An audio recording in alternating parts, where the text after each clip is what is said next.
Hello, beautiful people. Welcome to Veil Soul. In today's episode, we explore what if Kurenai was assigned to break Naruto's mind but ended up protecting his darkest secret. Hit like, subscribe, and join our community of story lovers. Let's begin.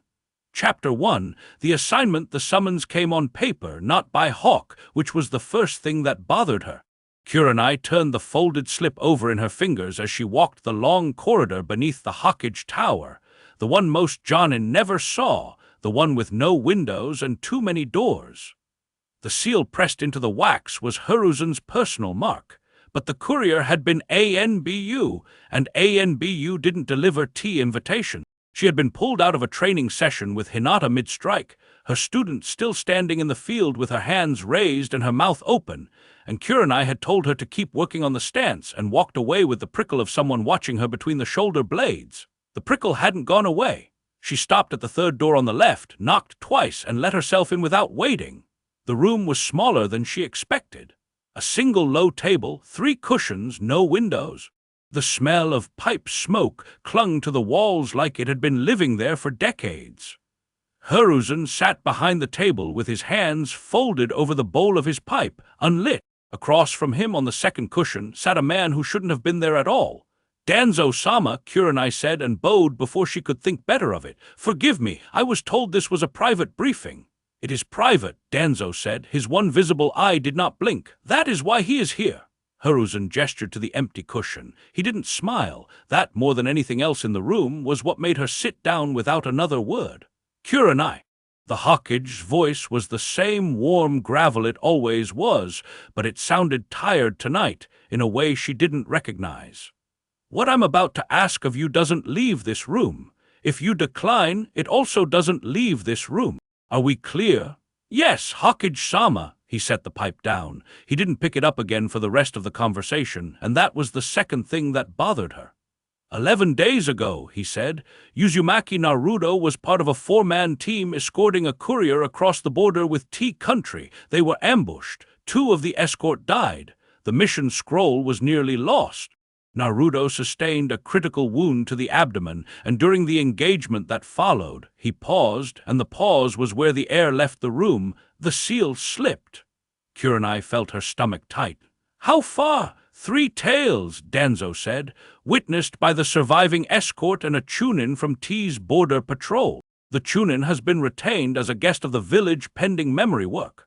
A small farming hamlet was leveled, 11 civilians dead, including 2 children. The boy himself has no memory of the event past the second tael. She kept her face still. It was a skill she had practiced for 15 years, and tonight it cost her something to use it. He's 6. The words came out before she'd decided to say them. He's 12, Hiruzen corrected gently. He's 12, she agreed. I misspoke. Danzo's eye moved to her and stayed there a half-second too long. Hiruzen continued as if the slip hadn't happened. The council convened yesterday, civilian and shinobi sides both. The decision was not unanimous but binding. Something must be done before the next incident. There will be a next incident, Kurenai. The seal weakens every time it slips. Reinforce it then. Jiraiya-sama is unreachable, and reinforcement is a symptoms bandage, not a cure. Hiruzen exhaled through his nose. The council has authorized a program of they used the word rehabilitation. The council enjoys words like that. What they mean is that someone is to spend the next 2 months in close, daily proximity to the boy, earning his trust, stabilizing his emotional state, identifying the psychological triggers that allow the seal to weaken.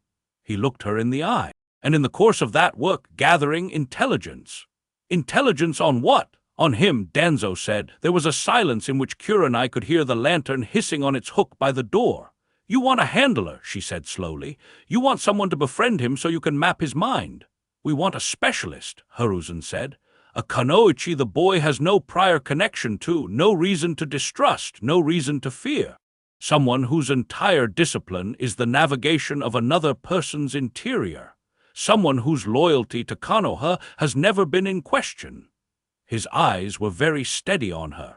There are only 3 Jonin in this village who meet those criteria, and the other 2 are men. The boy is wary of male authority, Uruka aside. Then send Uruka. Uruka is not a genjutsu specialist, she breathed in. You want me to break into his head? I want you, Hiruzen said carefully, to help him and to report what you find.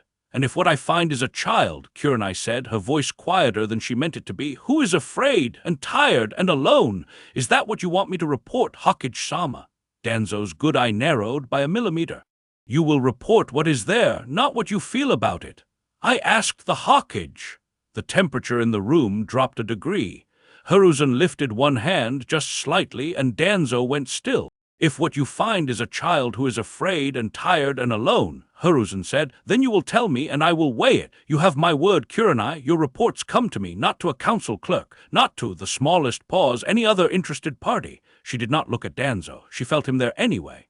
The genjutsu works, she said. How deep are you authorizing? As deep as is necessary to determine the stability of the seal and the boy's mental state.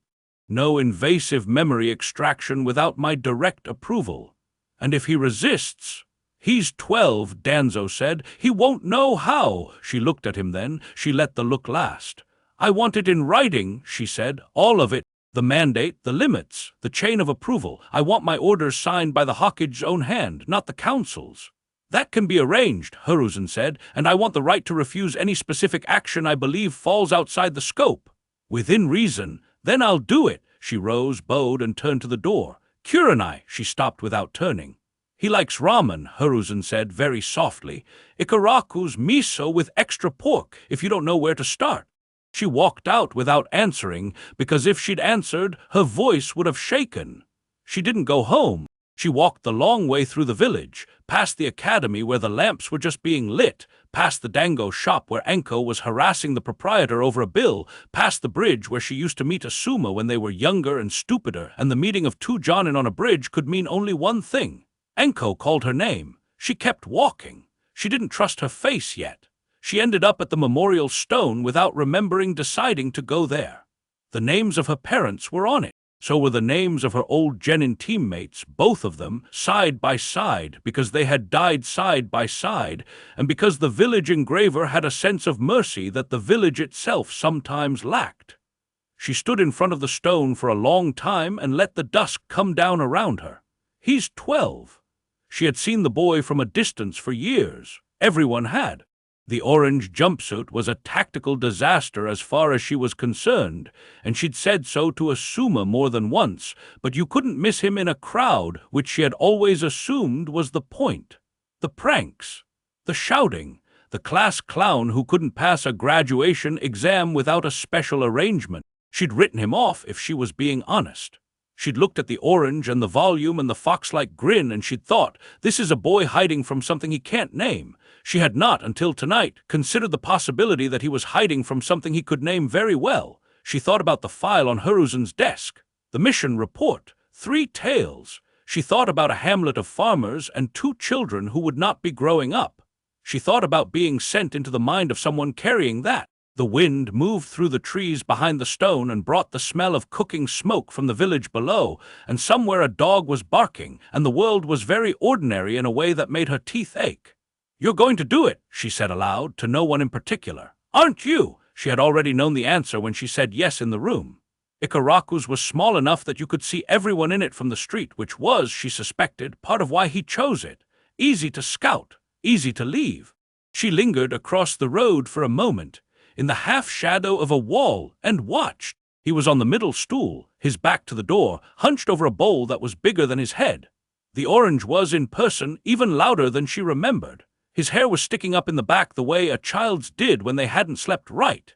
He was talking to the old man behind the counter, Tuchai, in a high, fast, performative voice, and the old man was laughing in a way that was 3/4 genuine, which was more than most people in this village managed for him. She watched him for 30 seconds. She wasn't sure what she was looking for. Then she saw it. He laughed at something Tuchai said, and as he laughed, his right hand, the one not holding chopsticks, moved with a small automatic gesture down to his side, where a kunai would be if he were carrying one openly, and back up to the counter again. It happened in less than a second. He didn't notice he'd done it. Tuchai didn't notice. The girl, refilling water at the end of the counter, didn't notice. Kurenai noticed.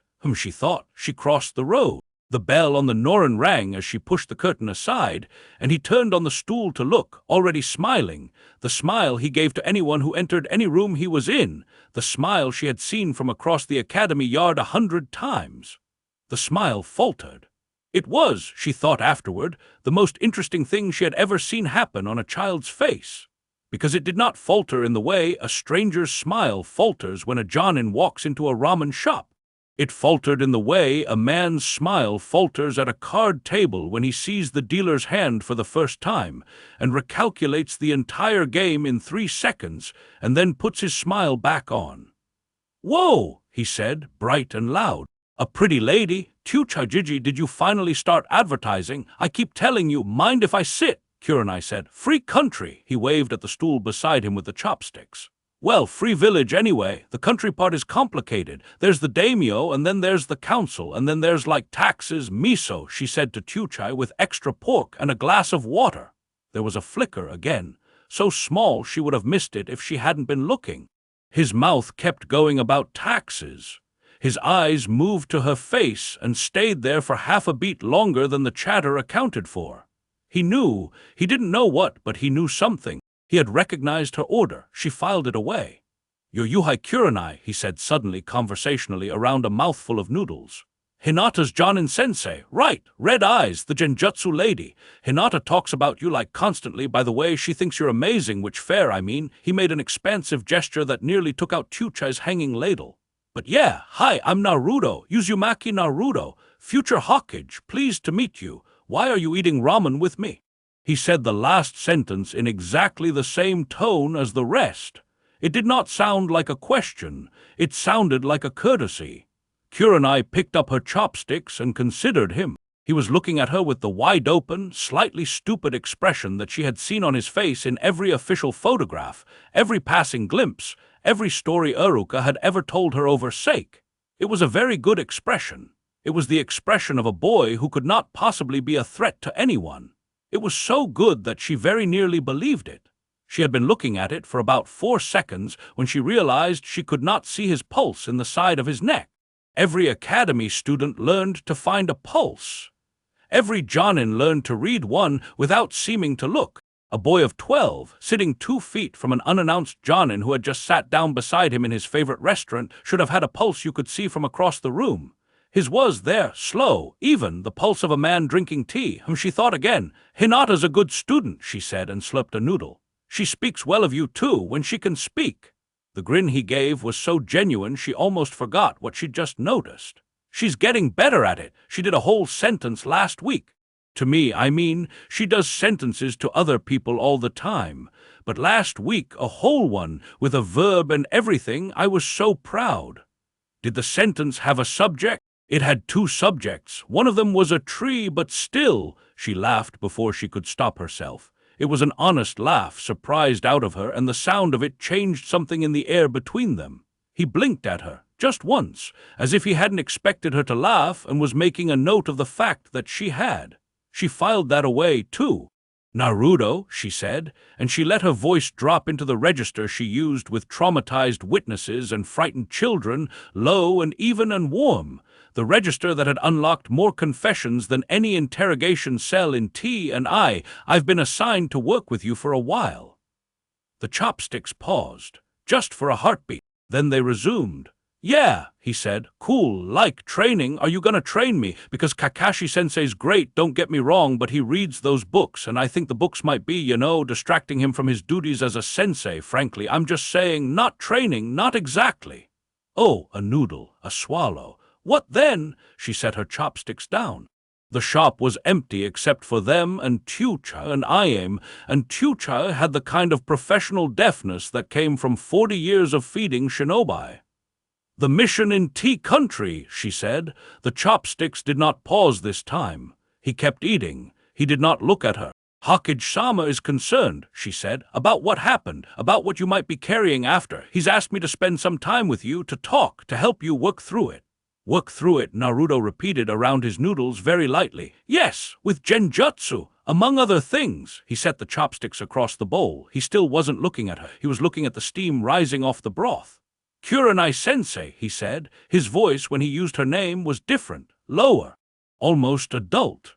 It lasted only the length of those 2 words, and then he turned to her with the fox-like grin already back in place, the brightness already cranked to maximum, and said, "Yeah, sure, sounds fun. When do we start? Are you gonna mind read me? Because I should warn you, it's mostly ramen in here. I don't think you're gonna find anything good. Tomorrow," she said. "Training ground 11, sunrise. Sunrise." He clutched his chest in mock agony. "Sensei, I'm a growing boy. Sunrise Naruto. Fien."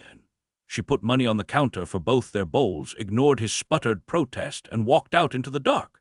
She did not look back until she was 20 paces down the street and shielded by a vendor's stall. When she did, through the curtain of the Noren, she saw him sitting very still on the stool, his hands flat on the counter on either side of the bowl, his head bent. He wasn't eating anymore. She watched for 10 seconds. He didn't move. Then Tuchai said something she couldn't hear, and the boy's head came up, and the grin came back on like a lamp being lit, and he was laughing again, loud enough that she could hear it through the curtain. Kurenai turned and walked home. She did not sleep well. He was waiting for her at training ground 11 when she arrived, which was the first surprise. She had built in 15 minutes for him to be late. Every report said he was always late. Uruka had a whole speech about it. She arrived 20 minutes before sunrise, expecting to drink her tea in peace before he stumbled out of the tree line with his jumpsuit half-zipped, and instead she found him sitting cross-legged on the flat stone by the stream, eyes closed, hands resting on his knees. He was meditating. She stopped at the edge of the clearing and watched him for a full 30 seconds before she announced herself. His breath was slow, deep, counted. His shoulders were down where they belonged, not hiked up around his ears the way a tense child's shoulders sat. His chakra, and she opened her senses very carefully, very quietly, the way you open a door to a room where a child is sleeping. His chakra was banked, folded, held in close to the body the way a censor would hold it, or a man who didn't want to be found. She had been told more than once by more than one Jonin that Uzumaki Naruto's chakra reserves were so loud and unfiltered that you could find him across the village without trying. His chakra this morning was as quiet as her own. She stepped into the clearing. She made noise doing it. His eyes opened. He grinned. The chakra flared up around him like a lamp turned on, suddenly loud, suddenly everywhere, exactly the chakra signature she had been led to expect. "Sensei," he said, "you're early. That's not fair. I had a whole plan for being early too, so I could be like Kurenai sensei who's late now. How long have you been here?" "Like 5 minutes, maybe 10. I was bored. I couldn't sleep. I don't know, 10 minutes maybe." He was lying. She wasn't sure how she knew, because he was, she had to admit, a very good liar. But she knew. He had been there a long time, long enough to settle into a meditative seat that looked, from where she'd been standing, like a position he sat in often. She decided not to push it, not yet.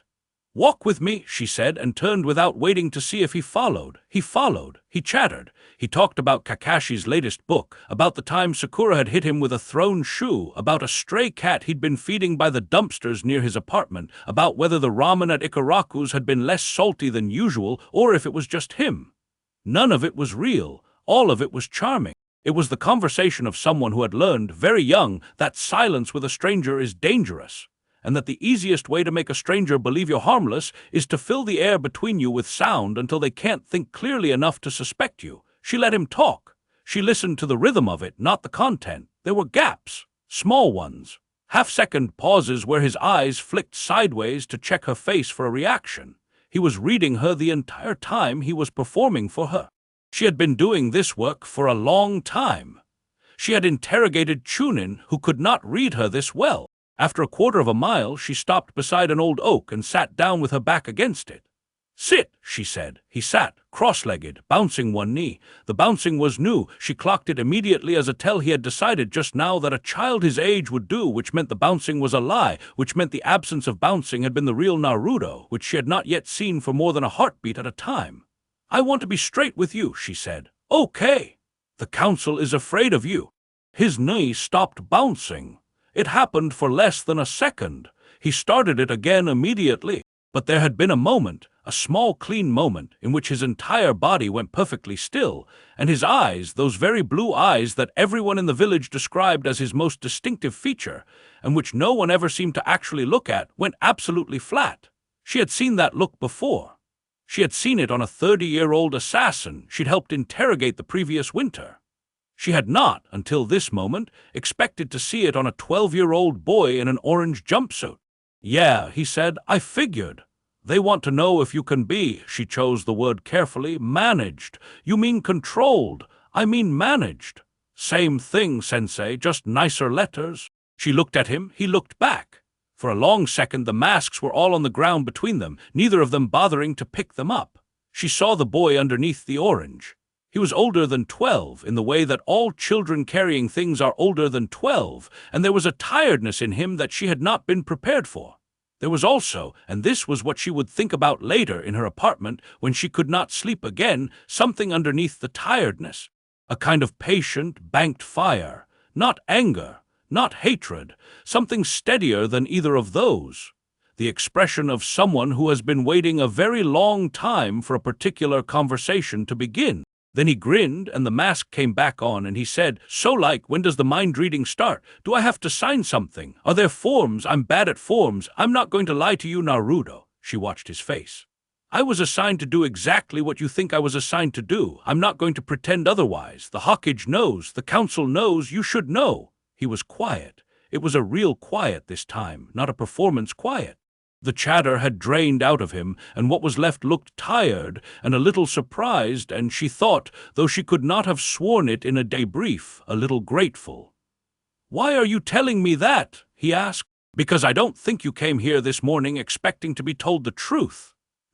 And because I think we'll both do this better if there's at least one thing in the room that isn't a lie." He looked at her for a long moment. He didn't grin. He didn't perform. He looked at her the way an adult looks at another adult who has just done something unexpectedly decent and is being weighed for it. "Okay, Kurenai-sensei," he said quietly, "then I'll tell you one true thing too."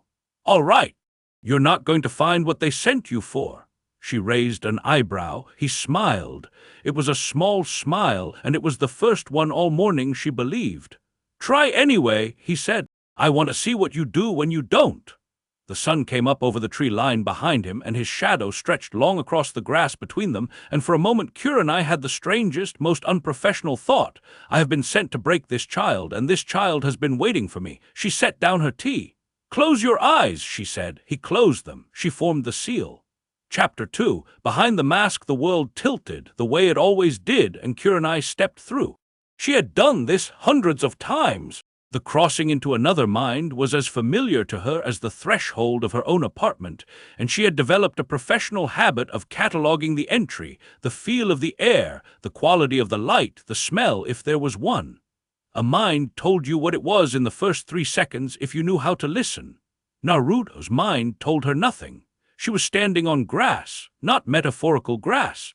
Real, ordinary, faintly damp grass, the same shade as the training ground she had just left, in a clearing the same shape, under a sky the same washed early morning blue. The oak was behind her. The stream was to her left. Her tea was on the ground exactly where she'd set it down, still steaming. He was sitting across from her, eyes closed just as she'd left him. For a long moment she thought the technique had failed. Then she looked down at her hands, and they were not quite her hands. The lines on her palms were too symmetrical. The chakra under her skin moved in a way she didn't recognize. She was inside. She was just inside something that had been built to look exactly like outside. She had never, in her entire career, encountered a mindscape that mimicked the waking world this precisely. "Naruto," she said, "open your eyes." He did. He looked at her across the clearing, and his face did something complicated. The grin started automatic, the way breathing was automatic, and then he saw whatever he saw in her expression, and the grin stopped halfway. He let it stop. He didn't try to recover it. "That was fast," he said. "You knew I was in. I felt you come in. You shouldn't have." "Yeah." He scratched the back of his neck. The gesture was real this time. It looked like a real boy's gesture, awkward and a little embarrassed. "I shouldn't a lot of things." She turned in a slow circle, taking in the clearing. Everything was perfect. The shadow under the oak fell at exactly the angle it should fall.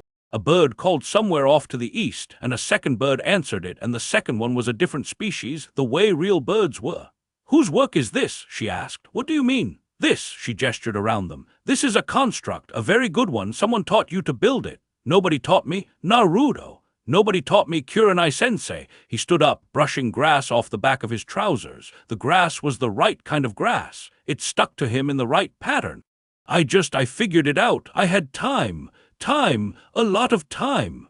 She walked a slow perimeter around him, watching his face. He let her. He didn't turn to follow her with his eyes. He stayed looking at where she had been, the way someone genuinely relaxed stays where they are when a guest walks behind them.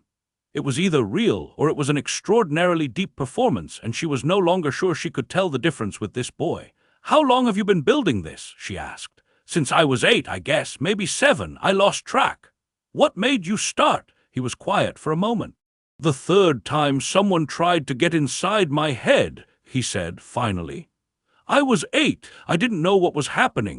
I just knew I was sitting on the swing outside the academy, and then somebody's chakra was in me, and it felt like someone with cold hands going through my pockets. And then it stopped, and I went home, and that night I tried to figure out how to make pockets they couldn't reach." She stopped walking. "The third time. Yeah, Naruto, who?" He shrugged. It was a very small shrug.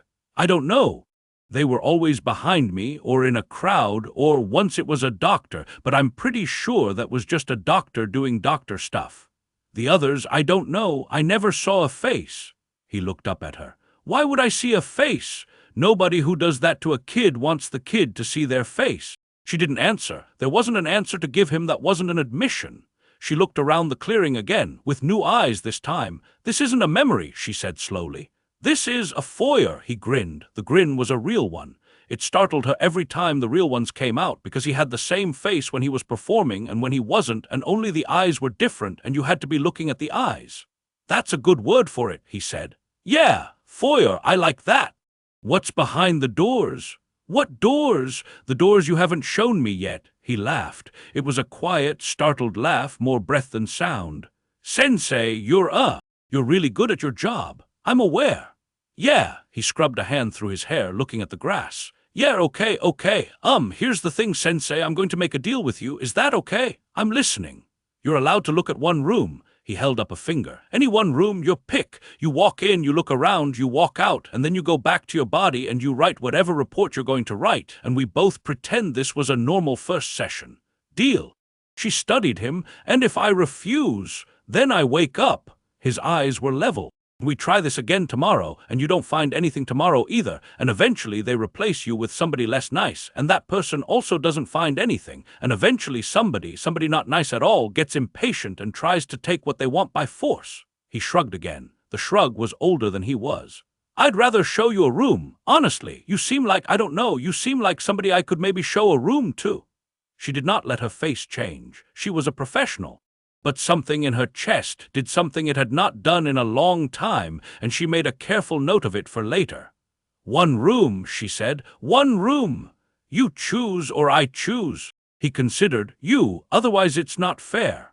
"How do I choose if I don't know what's in any of them?" "Ask," he said. "I'll tell you what's behind each door. I won't lie. I won't say what's in it past the label, but I'll give you the label." He turned, and as he turned, the clearing turned with him. The oak was suddenly to her left, the stream gone. They were standing now in a long, narrow hallway with a wooden floor and rice paper walls and doors set into the walls at uneven intervals, more doors than she could count at a glance, stretching away into a haze of distance. She had not felt the transition. He had simply turned, and so had the world. She had never seen control like this. Not in any mindscape, not in any genjutsu user, not in Itachi's file, not in the old records of the Yamanaka archive that she had been allowed to read once as part of her training.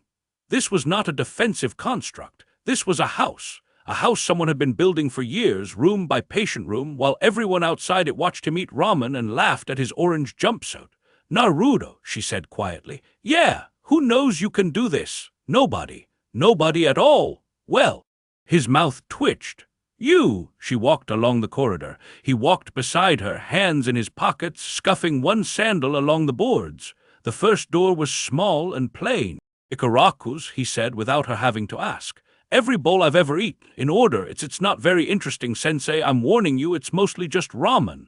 The second door was larger with iron fittings. "Jutsu," he said. "Everything I've taught myself that I haven't shown anyone. There's a lot. I wouldn't pick that one. It'll take you a week to walk through it." She stopped. "Everything you've taught yourself." Naruto, you're a genin. They had to give you the headband out of pity. Yeah, he said very lightly.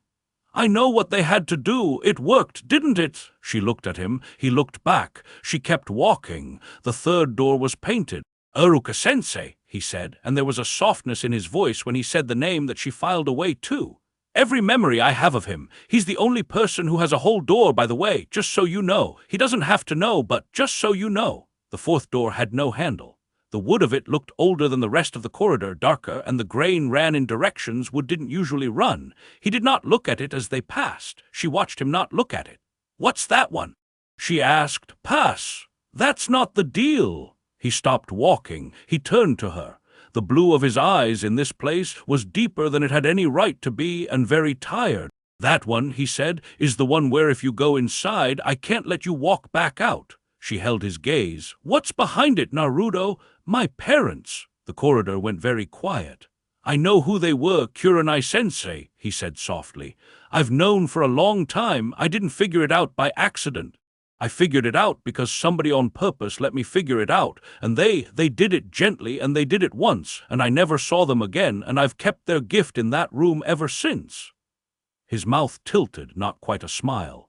If you go in, I have to assume you're going to take it out of me, and I can't let that happen, Sensei. I'm sorry, I really am, you seem nice. She did not move. She had been told in the briefing that Naruto did not know. She had been told in the briefing that one of her primary intelligence objectives was to determine whether he had ever been informed. She had been told this by the Hokage, who had been sitting beside the man who had spent 20 years arguing that the boy should be informed only at the moment it became operationally useful. And here in front of her, in a hallway built by an 8-year-old who had felt cold hands going through his pockets, was the answer. She had already made the decision before she knew she was making it. I won't open that door, she said. Sensei, I won't open it, Naruto. Pick another. He stared at her. You're not going to pick another door. There was a silence that was not the silence of a mindscape. It was the silence of a child who has prepared his entire life for a particular kind of betrayal and has just been handed something else and is not yet sure if he is allowed to put down the thing he has been carrying. He swallowed. Okay, he said. He walked her past the fourth door without looking at it. She did not look at it either. The fifth door was bigger than the others, iron-banded. There were paper seals stuck to it at every joint, fresh ones, layered over older ones, layered over older ones still. The seals were of a quality and complexity she did not recognize, and she had grown up reading Hide Kakashi's sealwork over his shoulder. She stopped in front of it.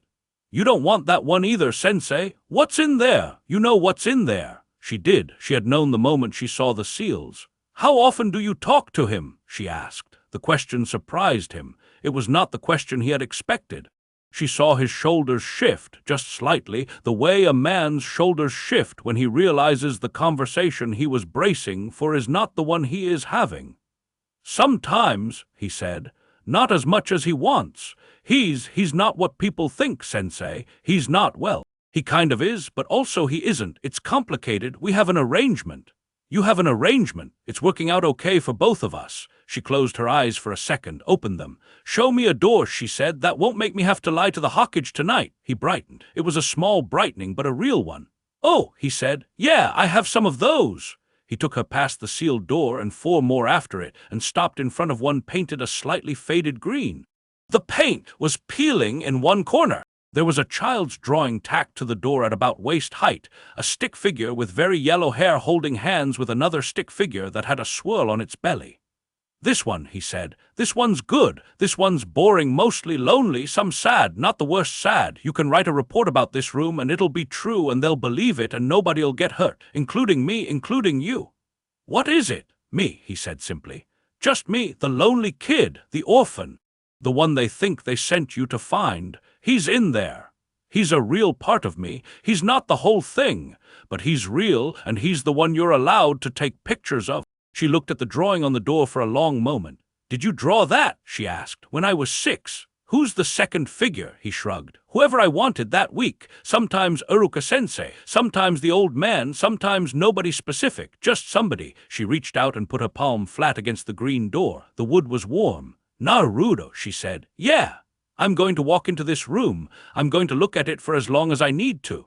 And then I'm going to walk out, and I'm going to leave your house, and I'm going to write the report Hiruzen-sama asked me to write, and it will be a true report about a lonely boy. Okay. Then tomorrow, when I come back here, she turned her head, met his eyes, you and I are going to have a different conversation. About what? About who taught you to build a house like this, about what you've been training yourself to do behind that iron-banded door, about what your arrangement is, and about why someone who can do all of this is still walking around in an orange jumpsuit pretending he failed the Bunchen exam 3 times. He stared at her. You're not going to tell them? Not today.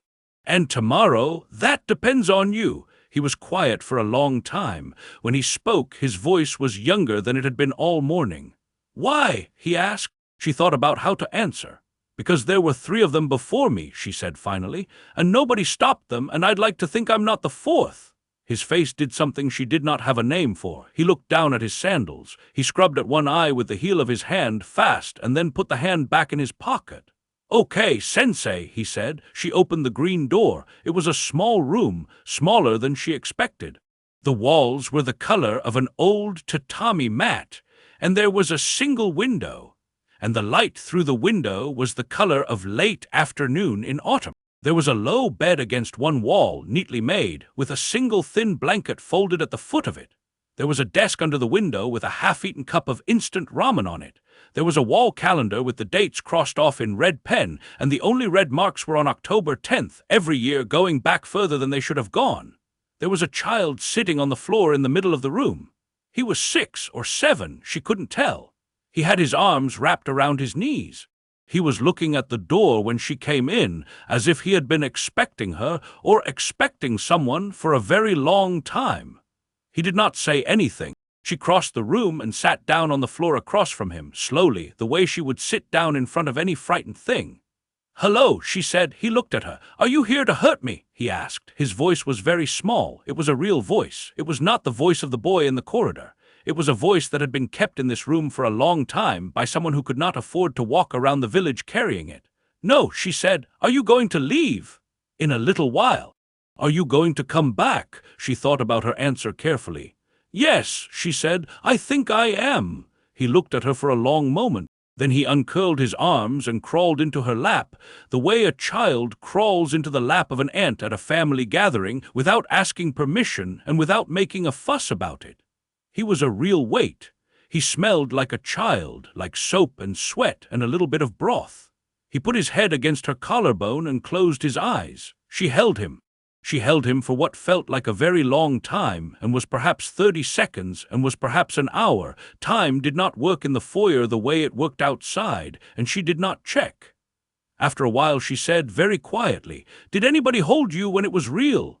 "Sometimes the old man," the child said, eyes still closed. "Sometimes Uruka-sensei. Mostly it was me. I'm pretty good at it." "Yes," she said, "you are." When she stood up to leave, the child was already curled on the floor again, exactly where she had found him, as if he had never moved. He did not look at her this time. He was looking at the calendar. She closed the green door behind her very gently. The other Naruto, the older one, the one in the corridor, was leaning against the wall opposite, arms crossed, head down. He looked up when the door clicked shut. His eyes were red. He didn't try to hide it. "You didn't have to do that," he said roughly. "He's part of you. He's the worst part. He's the youngest part." She started walking back down the corridor toward the foyer. He fell in beside her, scrubbing at his face with his sleeve. "There's a difference." They walked in silence past the iron-banded door, past the door with no handle, past the door of Jutsu and the door of Uruka, and the door of every bowl of ramen he had ever eaten in order. The corridor was shorter going back than it had been coming in. She didn't comment on that. He had let her see it. That was enough. They came out into the clearing again. The tea was still on the ground. It was still steaming. He stopped at the edge. "Kurenai-sense," she turned. "If you change your mind," he said. The words came out flat, careful, the way a man says words he has been rehearsing. "If you walk out of here and you think about it and you decide that the village comes first and you go and you tell them what I am and what I can do and what's behind the doors, I won't fight you. I want you to know that. I won't run and I won't fight and I won't blame you. You're a Kunoichi of Konoha. That's your job. I get it." She looked at him for a long moment. "Naruto." "Yeah." That's the saddest thing anyone has said to me in 10 years. He blinked at her. Don't make speeches like that, she said. Not to me, not to anyone. They aren't speeches the village deserves to hear. She walked into the center of the clearing, formed the release seal, and stepped out of his mind. The training ground came back around her with a soft displacement of air. The sun had moved, not far, 20 minutes, maybe 30. She had been inside longer than she'd thought, but not so long as to alarm anyone watching. She was alarmed enough for both of them. Naruto was sitting where she'd left him, eyes still closed, hands on his knees. As she settled back into her own body, she watched his face come back to him, the slight readjustment, the small surfacing, and she watched him put the mask on before he opened his eyes. He opened them and grinned at her, the bright, dumb grin, full power. "So," he said, "was it cool in there? Did you find anything? Was there was there a treasure chest? I always wanted there to be a treasure chest. There was a lonely boy," she said. "Oh," the grin flickered. "Yeah, that tracks. Tomorrow," she said. "Same time, same place." "Same time, same place." She stood. She picked up her tea. It had gone cold. She walked out of the training ground without looking back at him, because if she looked back at him, she was not sure what her face would do, and she had a report to write. She wrote the report in her apartment with the lamps low. She wrote it carefully. She wrote it the way she had been taught to write reports, in a hand that was slightly rounder than her usual handwriting, because the slight roundness made readers trust the content more, a trick an old T&I instructor had taught her when she was 19. She wrote about a boy who was lonely, about a mindscape that was simple and underdeveloped, about defensive constructs that were, for his age and training, unsurprising, about emotional indicators of unresolved childhood trauma in language clinical enough to be true. She did not write about a corridor. She did not write about a door with no handle, or a door bound in iron and paper seals, or a door painted faded green with a child's drawing tacked to it. She did not write about a child in her lap. She read the report through twice, made one small revision for tone, and sealed it. Then she sat very still at her desk for a long time, with her hands folded in front of her, and she thought about what she had just done. It was the first time in her career she had lied in writing to the Hokage of Konohagakure. It did not feel the way she had expected it to feel. She had expected to feel afraid. She did not. She had expected to feel ashamed. She did not feel that either. What she felt was clean. Strangely, profoundly clean, the way she had felt as a child after standing under cold rain on a hot day. She thought, that should worry me more than it does. A knock at the door. She did not move. She knew who it was before the second knock. Asuma's knock had a particular cadence, 3 taps, the third one softer than the first 2, because he was always a little embarrassed to be standing on her doorstep. She got up and let him in. "Hey," he said. He had a bottle in one hand and a small paper bag in the other. "Saw your light. Thought maybe, not tonight, Asuma." He stopped. He looked at her face. "Bad day, long day." He stood in the doorway for a second, weighing whether to push it. He didn't push it. That was one of the things she had always appreciated about him. He set the bag on the kotatsu by the door, dango, she could smell it, and stepped back out. "I'm around," he said. "Whenever. I know." He started to turn and stopped. He looked at her again more carefully. "Kurenai, whatever they pulled you in for last night, I can't talk about it." "I know, I'm not asking you to talk about it. I'm asking, are you okay?" She thought about that. "Ask me in a week," she said. He looked at her for a moment longer. Then he nodded once and walked off down the stairs. She closed the door. She picked up the dango. She ate it standing at the window, watching the lights of the village come on one by one in the dark, and she thought about a 6-year-old child curled around his own knees in a room with a calendar on the wall. She did not see, as she ate, the figure on the roof of the building across the street. The figure had been there since just after she'd come home. The figure was dressed in unmarked black and wore a porcelain mask without a clan crest on it, and had been watching her window for 2 hours and 40 minutes without moving. The figure had a small scroll in its right hand. The scroll had Danzo's personal mark on it, in wax the color of dried blood. The figure waited until her light went out. Then it left, the way a shadow leaves without sound. In the deep cellar beneath a building that did not officially exist, a man with a bandaged eye received a verbal report. He listened. He nodded once. He said, "Begin the second protocol. Use the woman's student. Make it look like a training accident." The figure bowed. Hyuga Hinata had a training session with her sensei the next morning at sunrise. She would not arrive. Chapter 3, The Weight of Names. The hawk arrived at 5:40 in the morning, and Kurenai knew before she opened the message that something had gone wrong.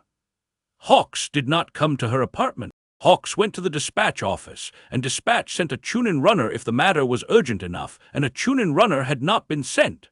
A hawk on her windowsill at 5:40 in the morning meant the message could not pass through dispatch, which meant the message was either from the hawkage himself or from someone who wanted her to think it was. She unrolled the strip of paper one-handed while the bird preened on her shutter. Hyuga compound. Now, discreet. The seal at the bottom was Ko's, Hinata's protector. The man who never sent hawks because he never had to. He lived 3 streets away from her, and if he needed her, he came and knocked. She was dressed and out the window in under a minute. The streets at this hour were the grey-blue of pre-dawn, empty except for the bread cart making its rounds and an old woman sweeping her stoop. Kurenai took the rooftops. She moved fast and she moved quiet, and she kept her chakra folded close the way Naruto had folded his yesterday morning, which she registered with a small jolt of irritation at how quickly she had adopted the habit. Ko was waiting at the side gate of the compound. His face was the color of old paper. "She's gone. Since when?" "She went for her morning run. She always goes at 4:30. She always comes back by 5:15. She didn't come back." He glanced over his shoulder at the compound. "Hayashi-sama doesn't know yet. I have maybe 20 minutes before he asks where she is." "Her route," he told her. She knew it already. Every Jonin sensei knew her students' habits, but she let him say it because saying it gave him something to do with his hands. "Stay here," she said. "Cover for her if you can. If Hayashi asks, she had cramps and is lying down. He'll check. Then tell him I took her out for a private training session. Sunrise sparring. Tell him I cleared it last night. He'll be angry. Better angry than worried." She was already moving as she said it. Hinata's route ran along the eastern wall of the village, out past the old training grounds, looped through a stretch of woodland by the river, and came back through the marketplace.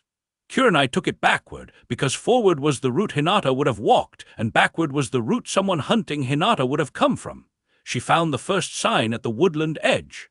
3 needles in the bark of a tree, set in a triangle, almost invisible.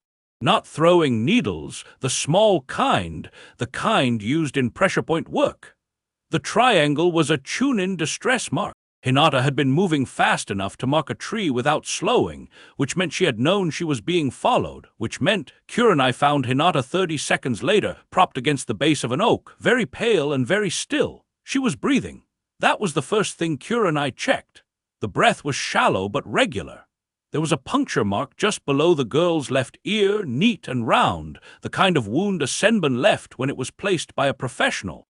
Hinata's hands were still half raised in the gentle fist guard, frozen in the position she had been moving through when the senbon had found her. Her eyes were open. They tracked Kurenai's face as Kurenai knelt down. "Sensei, don't talk. Can you breathe?" "Yes, move your fingers." The fingers moved, just barely. "Sensei," the girl's voice was a thread. He said he wasn't here for me." Kurenai went very still. "What did he say?" He said to tell you that the next one is the Uzumaki boy, and that you should think very carefully about which reports you write." The morning made a small adjusting sound around them. A bird somewhere. The river over stones. Kurenai breathed out. She did not move for a count of 3. She let the rage come up through her like a tide, and she let it settle, because rage made a Kunoichi stupid, and she could not afford stupid right now. Then she slid her arms under her student and lifted her, and Hinata's head came to rest against her shoulder the way a much younger child's head would have, and Kurenai turned and walked her out of the woodland with her face arranged into the expression of a teacher whose student had simply pushed herself too hard in a private session. She was 3 steps from the tree line when she felt the chakra. It was a small flare, deliberate, the kind of signature a shinobi only let out on purpose. It came from the north. It came once, sustained for half a heartbeat, and then it was gone. A signature she knew, Naruto.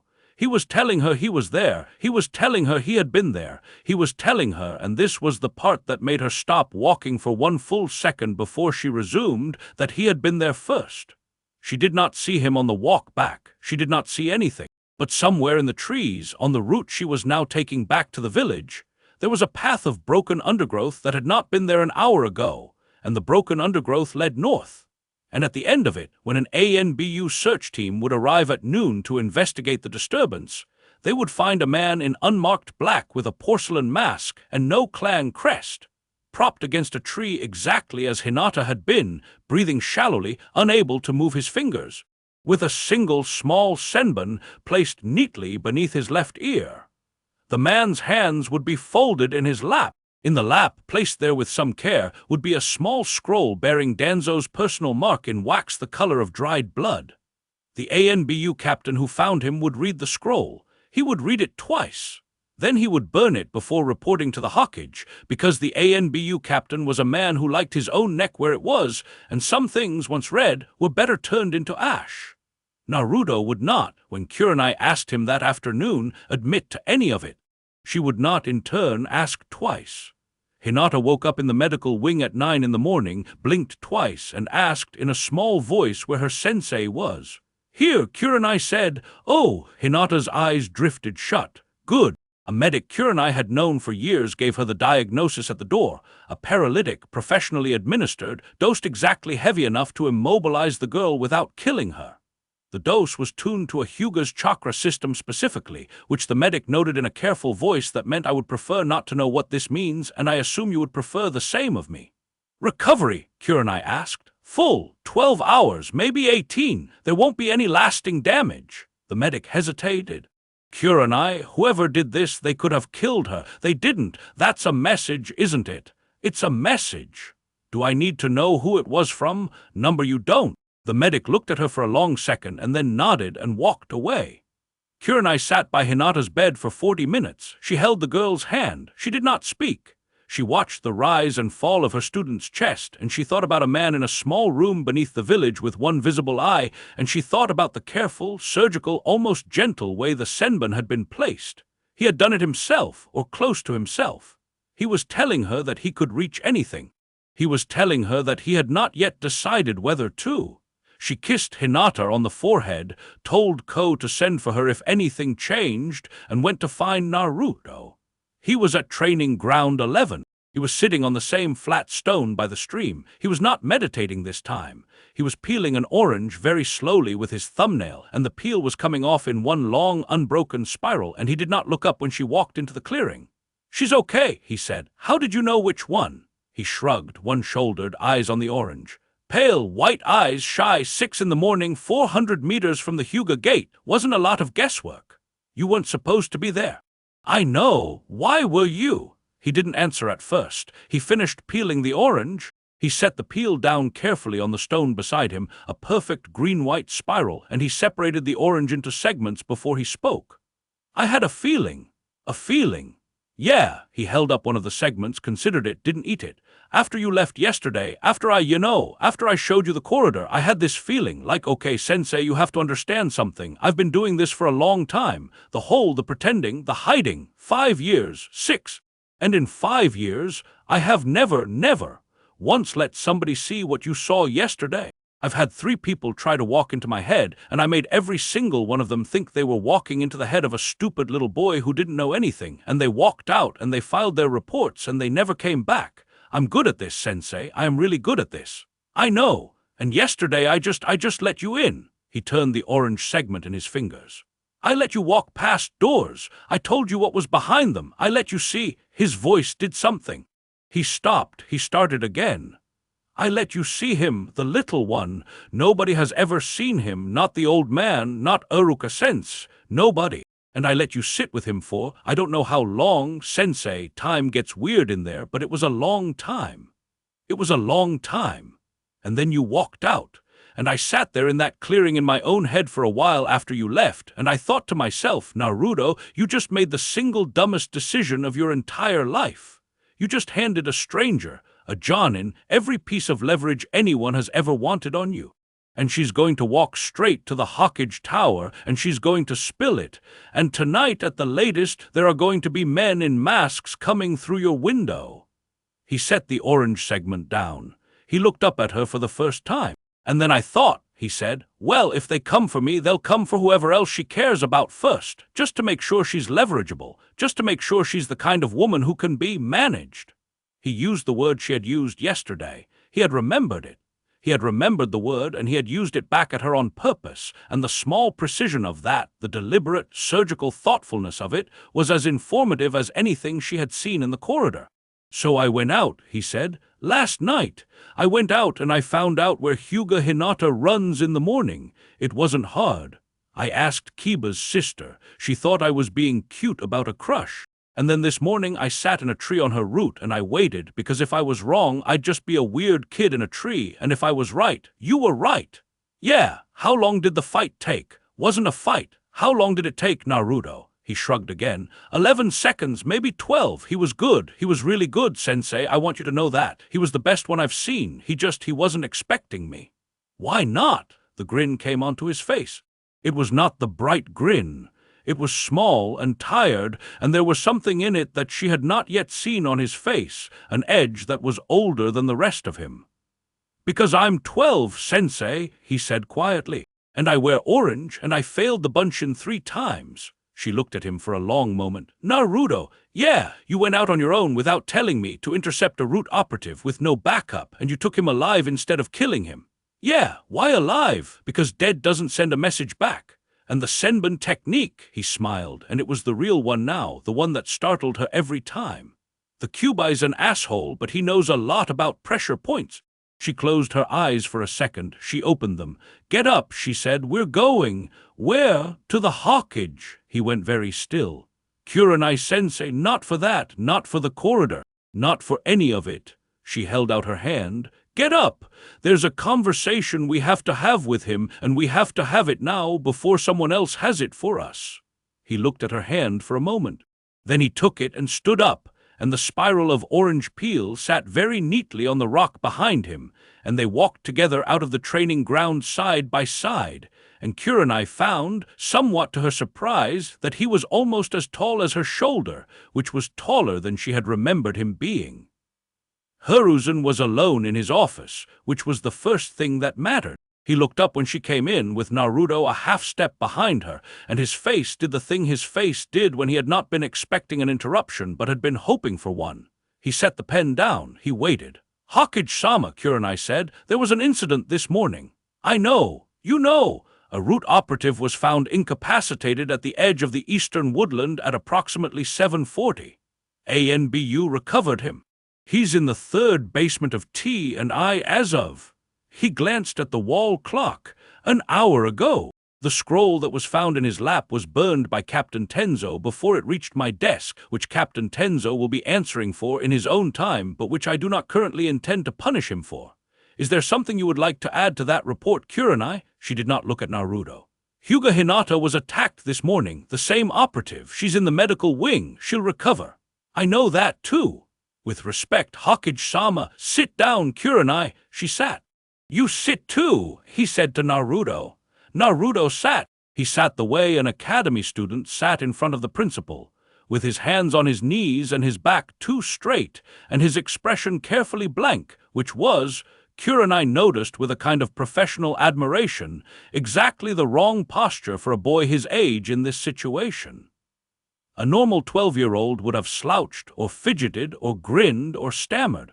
The blank stillness was the posture of a man preparing to be interrogated, and Naruto, who was generally so careful about these things, had chosen to wear it deliberately in front of the Hawkage, which meant he wanted Hiruzen to see it. Hiruzen saw it. Hiruzen looked at the boy for a long moment, and the boy looked back, and something passed between them in that look that Kurenai was not part of and did not understand. Then Hiruzen sighed and rubbed his forehead with 2 fingers and said, "Naruto, how long? How long, what old man? How long have you been able to do what you did this morning?" A pause. 6 years, Naruto said quietly. "Give or take." Hiruzen closed his eyes. He kept them closed for what felt like a long time. When he opened them, they were wet, and he did not bother hiding it, and Kurenai felt something inside her chest tilt sideways. "I knew," he said. "I knew, Naruto, not the extent, not the depth of it, but I knew you were not what you presented yourself as. I have known for some time. I did not ask. I told myself I did not ask, because asking would put you in greater danger."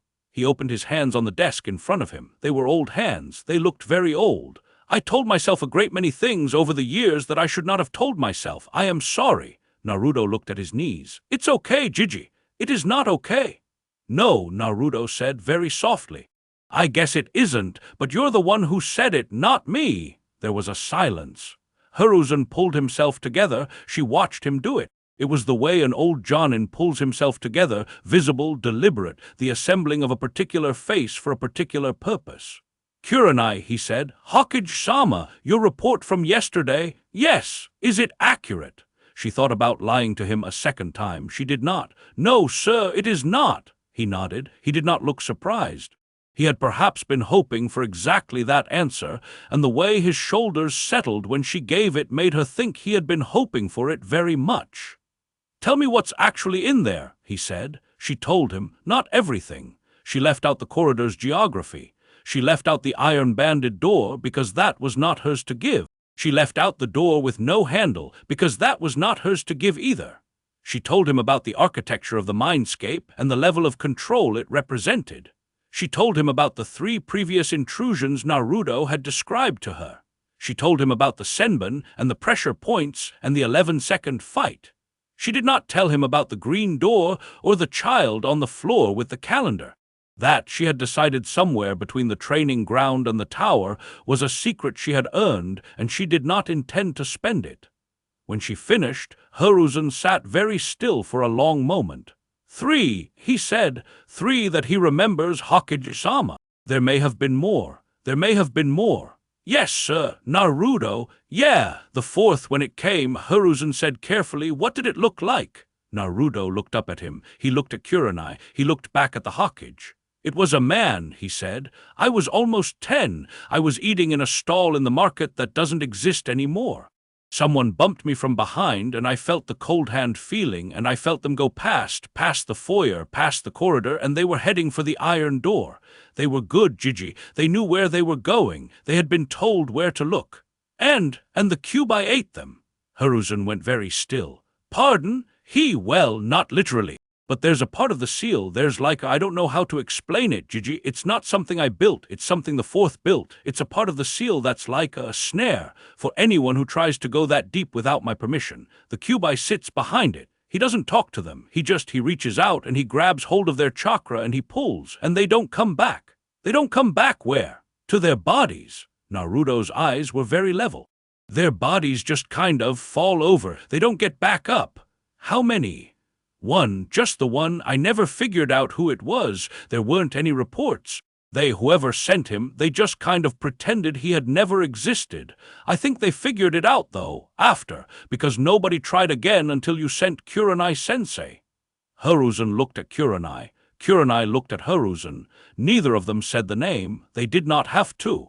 There was only one man in the village who would have sent an operative deep enough into a Jinchuriki's mind to trip the 4th Hokage snare, and only one man who would have done it without leaving a paper trail, and only one man who would have let his own operative die quietly rather than report the loss.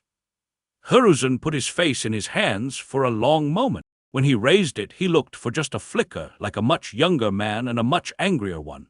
Naruto! Yeah, Jiji, I want you to listen to me very carefully. Okay.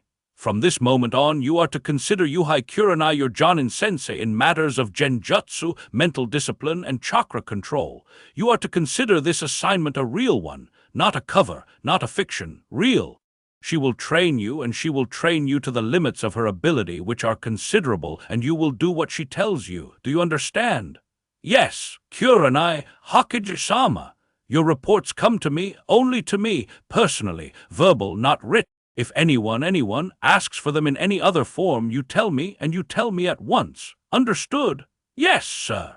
And as far as the council is concerned, the rehabilitation program is proceeding exactly as authorized. The boy is becoming more emotionally stable. He is responding well to therapy.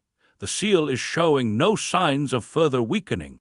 You file a written report to that effect every 5 days, and you make those reports plausible and detailed and just slightly disappointing in the rate of progress, so that the program is permitted to continue. Yes, sir. Naruto, yeah, I am going to ask you something, and I would like a true answer. Okay. Are there other things I should know? Things that, if I knew them, would let me protect you better? Naruto thought about it for a long moment. Jiji, he said carefully, I think there are things you should know. But I think if I told you all of them right now, in this office, you would have to act on them, and the way you would act on them would get you killed, and I can't afford for you to get killed. So I'm going to tell you some of them, and not all of them, and you're going to have to trust me on the order I tell them in. Hiruzen looked at the boy who he had named after a character in his student's novel, and he laughed. It was a small, surprised, somewhat heartbroken laugh. Minato's son, he said softly. All right, Minato's son. You tell me what you can and in what order you choose, and I will trust you. Naruto's eyes filled with tears for half a second, and he blinked them away before they could fall, and Kurenai pretended not to notice. I know who he was, Naruto said. I know you know. You know I know. I have known you knew, Hiruzen said gently. Since you were 9 years old and you stopped asking about your parents for 1 entire month, which was the longest you had ever gone without asking. I knew then that someone had told you, and I knew that whoever had told you had done it in a way that left no trail, and I decided not to ask, because I trusted that whoever had told you had loved you, and I was right. Who do you think it was? I have a guess. Don't say it out loud. I wasn't going to, Naruto laughed wetly. You're a sneaky old man, Jiji. I have been told. There was a quiet between them that was not the quiet of an office. It was the quiet of a room in which 2 people had been carrying the same secret for a long time without knowing they were carrying it together, and were just now setting it down on the table between them and looking at it. Kurenai sat very still and let them have it. Then Hiruzen straightened. The hawkage came back into his face. The grandfather went somewhere else for now. Danzo is going to escalate, he said. Yes, sir. He sent a man to your student this morning, Kurenai, because he wanted to test what you are. He wanted to see whether you would file the report you actually filed, or whether you would file the one he was hoping for. The girl was a probe. I know. He will probe again. The next probe will be larger. I know that too. The boy needs to be ready. He's already ready. Hiruzen looked at Naruto. Naruto looked back at him. Yes, Hiruzen said softly. I suppose he is. He stood up. He walked to the window and looked out over the village in the late morning light, the Hawkage Mountain catching the sun and throwing it back in great honey-colored sheets, and he stood there for a long moment with his hands clasped behind his back. There is going to come a moment, he said, without turning, in the next few weeks, when Danzo calls a council meeting and demands a full disclosure of the rehabilitation program. He will demand it in public, in front of the civilian council, where I will not be able to refuse him without making it look like I am hiding something. He will time it to a moment when one of you is vulnerable. He will manufacture that vulnerability if he has to. What do we do? Kurenai said. We prepare. He turned back to them. Kurenai, you train the boy, hard, faster than is strictly safe. I want him able to walk into a Yamanaka interrogation and walk out clean. I want him able to lie to a Hyuga and have the Hyuga not know it. I want him able to sit across a council chamber from Shimura Danzo and have Danzo believe whatever Naruto wants him to believe. Can you do that? In how long? 3 weeks, she breathed out. 3 weeks is Hokage-sama, 3 weeks is fast. 3 weeks is what we have. Then yes, Naruto, yeah. You are going to listen to her, and you are going to work harder than you have ever worked. And when the council meeting comes, you are going to walk into that chamber, and you are going to be the dumbest, most harmless, most unthreatening, most pitiable orange-clad 12-year-old who has ever stood before the elders of Konohagakure. Do you understand me? Naruto grinned. It was the bright grin, the dumb grin, the grin from the academy photographs. He turned it on, full power, and even Kurenai, who had spent 2 days now learning to see past it, felt her brain reach for the assessment harmless, stupid, no threat before she could stop it. Got it, Jiji. Good. Hiruzen turned back to the window. Now both of you get out of my office before someone notices how long this meeting has run. Kurenai, you walk out looking frustrated. Naruto, you walk out looking sulky. I will arrange a noise in the corridor in 30 seconds. Go, they went. In the corridor outside the office, before they reached the stairs, Naruto stopped walking. Sensei! Yes, you lied to him too. I left some things out. Why? She thought about it. Because they aren't his to know yet, she said. They're not yours either. Number, they're yours, and I figured if you wanted him to know them, you'd say so. He looked up at her. The corridor was empty. The light from the high windows fell on his face in a particular way, and for a moment she could see what he would look like as a grown man, and the resemblance to the face on the mountain outside was so exact that she had to look away. Thanks, Sensei, he said quietly. Don't thank me yet. I'm about to make you wish you'd never met me. You're going to train me. I'm going to train you. How hard, she smiled. It was not a nice smile. It was the smile she had used to wear when she was a Chunin instructor, and she was about to teach a new class what genjutsu actually was. Naruto, she said, by the end of this week, you're going to know what it feels like to have your own mind turned against you. By the end of next week, you're going to know how to do it back. By the end of the third week, when you sit down across that table from Shimura Danzo, you are going to make him believe whatever you want him to believe, and you are going to do it so cleanly that he will walk out of that room thinking he won. He whistled very low. Sensei, yes, I think I might actually like you. Don't get sentimental. We're already late for your first lesson. They walked down the stairs together, and the small noise Hiruzen had promised arrived right on schedule, a clerk dropping a stack of files at the bottom of the staircase, exactly loud enough to obscure their footsteps, and they walked out of the Hawkage Tower past the clerk and into the bright noon light of the village. Across the square, in the shadow of a vendor's awning, a man in a sand-colored cloak watched them go. He was not Root. He was nothing so simple as Root. The bandages on his right arm were fresh, and the cane in his left hand was for show, and his single visible eye followed the Kunoichi and the boy until they turned the corner past the Dango shop and were gone. Then he turned and walked unhurriedly back toward the building that did not officially exist, and he thought about the report Captain Tenzo had not filed, and about the operative he had not yet had executed for failure, and about the very interesting fact that Yuhei Kurenai had not, this morning, behaved at all like a woman who was about to break. She had, in fact, behaved like a woman who had chosen a side. That was useful information. That was, perhaps, the most useful information he had received this month. Because a woman who had chosen a side could still be made to choose another if the cost of the first side was made high enough. He thought as he walked about who else Yuhei Kurenai loved. The list was short. He had already had it compiled. He took it out mentally, and he considered each name on it in turn, and he made a small, patient mark beside one of them. Saruto by Asuma. Yes, that one would do. Chapter 4. Lessons in Shadow. The first thing she did was take the orange away from him. Sensei, number, yes. This is cultural, Sensei. You can't just, you're going to wear black. You're going to wear gray. You're going to wear whatever color doesn't make my eyes hurt at 6 in the morning. She held the jumpsuit folded over one arm and pointed at the bundle on the bench beside him. Try it on. We're losing daylight. He looked at the bundle. He looked at the jumpsuit. He looked at her face, weighed the angle of her eyebrows, and apparently decided the angle of her eyebrows was not a hill he intended to die on this morning. He picked up the bundle and stomped off behind the screen at the back of the training shed, muttering darkly about war crimes. When he came back out, he was wearing a dark gray shirt and black trousers and a pair of standard-issue shinobi sandals, and the change was so complete that for a half-second Kurenai did not recognize him. He looked like a real genin.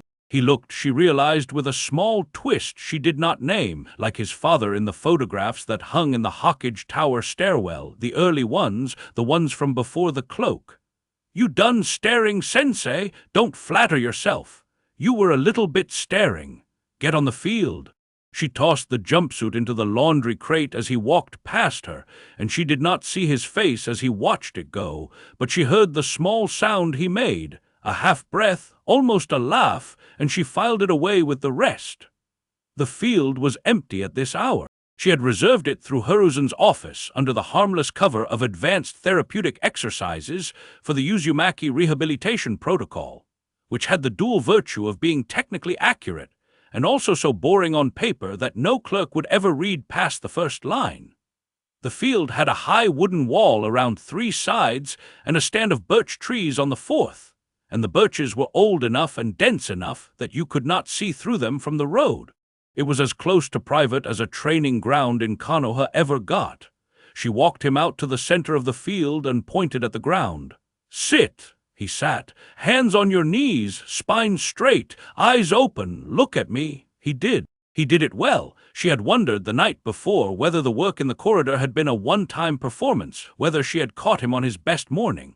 The way he settled into the seat now told her it had not been. The boy could sit. The boy could sit the way a temple monk could sit, all the unnecessary motion drained out of him, breath gone deep and slow, chakra folded down to the faintest pulse. "Good," she said. "Don't get used to it." "Shut up!" She crouched down in front of him. "Here's what we're going to do," she said. "For the next 3 weeks, I am going to spend every morning trying to get inside your head, not the way I did the first day. The first day was a friendly visit. The first day was me knocking on the front door and asking to be let in. Starting now, I am going to be every other person who has ever tried to do this to you and a few who haven't yet. I am going to be a Yamanaka. I am going to be an Aburame using insect chakra interference. I am going to be a Hyuga reading the flow of your Tenketsu. I am going to be a Tachi Uchiha on the days you're feeling brave. And I am going to do my best with every one of those styles to find a door you don't want me to find and to walk through it." He swallowed. "And my job," he said carefully, your job is to make sure I don't. Without showing me anything you don't want me to see, without flaring chakra, without panicking, without losing the orange jumpsuit. The orange jumpsuit is the point, Naruto. The orange jumpsuit is what people see while you're doing the rest. I took it off you for the next 3 weeks because while we're training, I need to see you. But when we walk into that council chamber, the jumpsuit is going back on, and it is going on inside your face as much as outside it. Do you understand?" "I think so." "Good." She straightened. "Then close your eyes. You just said, 'I changed my mind.'" He closed his eyes, scowling, and she formed the seal and walked in through his front door. The foyer was different this morning.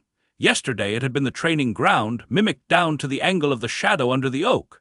Today it was a corridor, the same corridor she had walked with him on the first day, but the doors were all gone.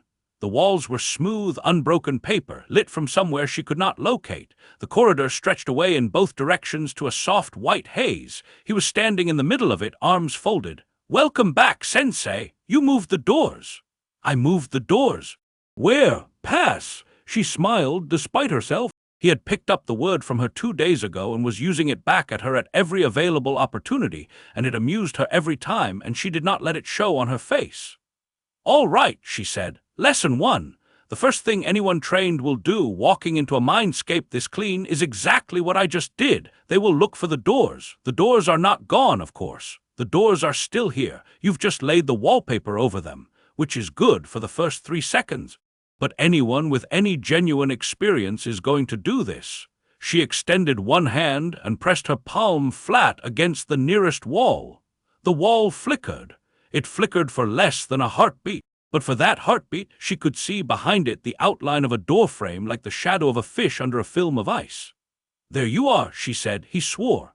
"Lesson 1.5, she said. When someone finds a door you tried to hide, do not swear out loud because the swearing tells them they got it right. Cover, make a joke, distract, do anything except confirm, try again." He glared at her. The corridor flickered all at once, and when it resettled, the walls were no longer smooth.